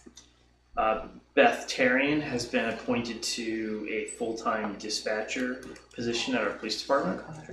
Liz Tracy has been appointed as our PD's admin assistant, moving into that role from dispatch. BJ Carter has retired from her position as admin assistant in the police department after serving the town for 36 years. Wow. Wow. Just wanted to mention that as well. I know that's not a hiring or a promotion, but it is a notable That's impressive. event.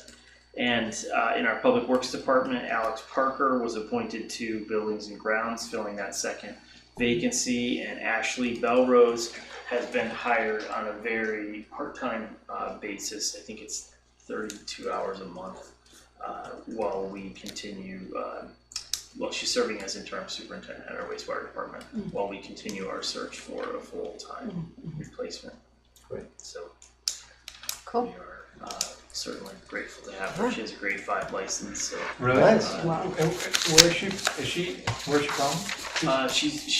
we have a contract with her. She's a consultant. Okay. Not a traditional employee, but she's willing to serve in that role. We have a 15-week agreement with her.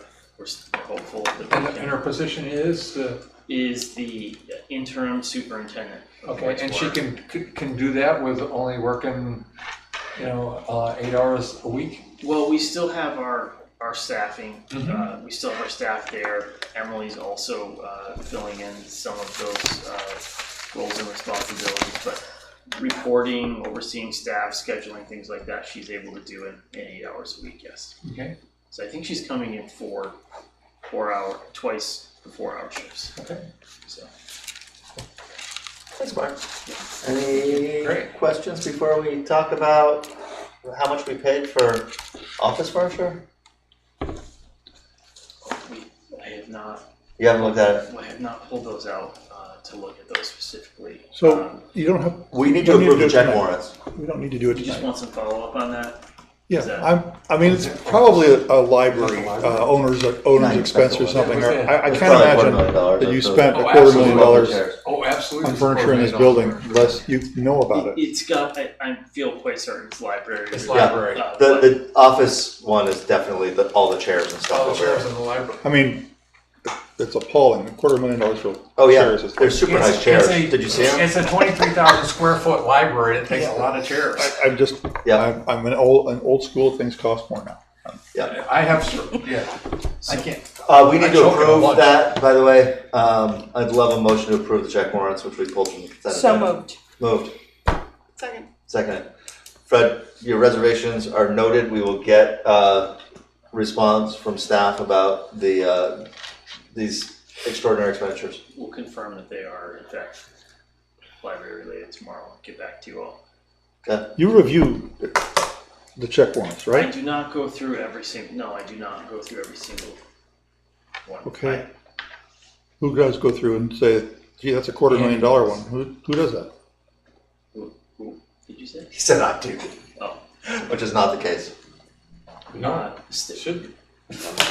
Yeah, department heads do that, our treasurer does that, our finance office, and then finally it comes to the select board.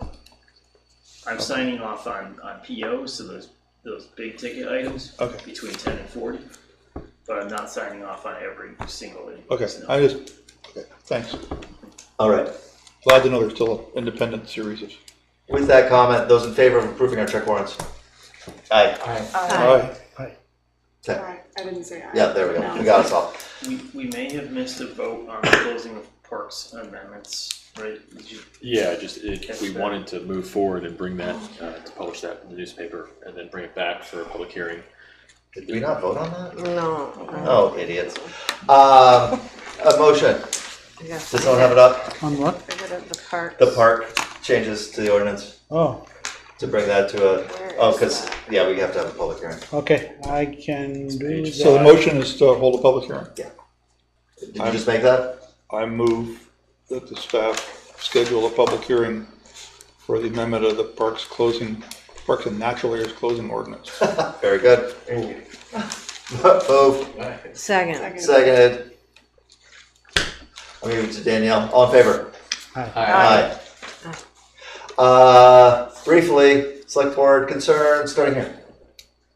None. None. Brett?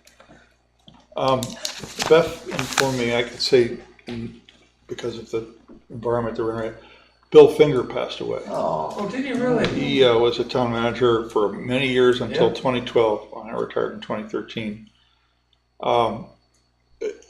You know, he accomplished a lot of things, and there was a dedication of a town report to him, but anyways, he had esophageal cancer, and Beth didn't want me to announce it publicly to a lot of people because she wasn't sure the family had decided yet what to do, but anyway, I think personally, if there could be any one person of a lot of people who are involved in the team on the Cross Street Bridge, Bill Finger was the most important. wow. He made that happen through the constant pressure towards it, and you'll see in the correspondence in that era, if you're ever looking through old select board packets, you know, we can build it. 2010, exclamation mark, you know, and there's a constant theme and pressure. Anyway, and when the time came to do the photo op for the shovel thing, nobody gave him a shovel. Whoa. That was livid. Oh, anyway, he said nobody asked me. He was modest in that respect. He accomplished quite a few other things that were significant in terms of the advancement of the town, and his management, and one of his great decisions was hiring Kathleen. Yeah. And setting that. Anyway, just sad thing. Thanks very much, Brett. Hey, James. Nothing tonight. Isabel. We had a great policy review committee meeting today. You'll hear about it Today. next select board meeting. Shout out Drew for coming in front of a committee for the first time and proposing 2 updates to policies that we have related to. I think these are new policies. Yeah. Yeah. Oh, did I say? I said updates. Oh, updates. Yeah. One from our chief of police is an update. 2 from Drew, new. So. Awesome, thanks. Just one quick thing. Fred just mentioned that the select board chair is usually the representative of the town and the speaker of the town. Andy has graciously yielded and let me be the speaker for the library this Saturday. So when we don't see Andy step up, it's because he has allowed me to do it, and I really appreciate that. He will get to cut the ribbon. Apparently. Whoa! Apparently there's actual ribbon to be cut. 2 of them. The cute thing is, you guys, the 2 of you, there's a cute portion. The 2 of you are going to cut the ribbon. And then little kids entering are getting an opportunity to cut a ribbon to come. Oh, nice! Yes. Wow. Wait, the 2 of you You're versus that second spoiling person cutting the big ribbon? the surprises Well, to our YouTube audience. Yeah, nobody, so. There's a big event coming up in town. Yeah. Very exciting. Oh yeah, the film festival. Oh yeah, absolutely. Jane Fonda. Mm-hmm. Keep your eyes peeled. Is she as divisive as she was No. 40 years ago? You weren't even born when she was divisive. I was born. I just wasn't Vietnam War? particularly No. conscious. Well, Her heyday was But it Vietnam. Okay. lasted into the 70s. all right. I have no comments. 78. A motion to go to executive session 78. in accordance with Vermont statutes to discuss. Discuss what, Mark? I'm sorry, I had one other thing. Yes. I was pleased to see the Design Advisory Committee is still alive and functioning and has a quorum. I wasn't sure whether Jim Pulver would be around since Fred Loaf was closing. I would also, just to make our function of this complete, make a motion to actually appoint him for another term. We had deferred any action on the Design Advisory Committee. Yes, we have. I'm going to just make a motion in regards to him. We appoint him formally for. You're not going to adjust the agenda at the last moment of the meeting. I'm just going to do a piece of housekeeping here that hopefully someone will second on. You can't do that. I can't make an appointment. You cannot. For someone who. We're not going to do work that's not on the I agenda. think it was Drew that jumped on Andy last week, or somebody jumped on Andy last week. Yeah, no, it was Safran who told me that I couldn't add anything to an agenda without 3 days' notice. Okay, unless it was an emergency. Sorry. I move to enter into executive session with the inclusion of the town manager and assistant town manager related to the appointment of a public officer or employee as allowed under Title I, Section 313A3. Second. On favor? Aye. Aye.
Okay, yeah. Means we have to sit. Dorothy, nobody's ever come back, ever, after. You must be driving Fred over, so. Motion, We like this one. I move to come out of the executive session. Second. Moving second, all in favor of exiting executive session? Aye. We are in public session. I move to approve Matt Cramp's appointment as the Director of Operations at the Public Works. Seconded. All in favor? Aye. Enthusiastically. Enthusiastic. I would entertain one more motion. Motion to adjourn. Second. Ah, there we go. Thank goodness. All in favor?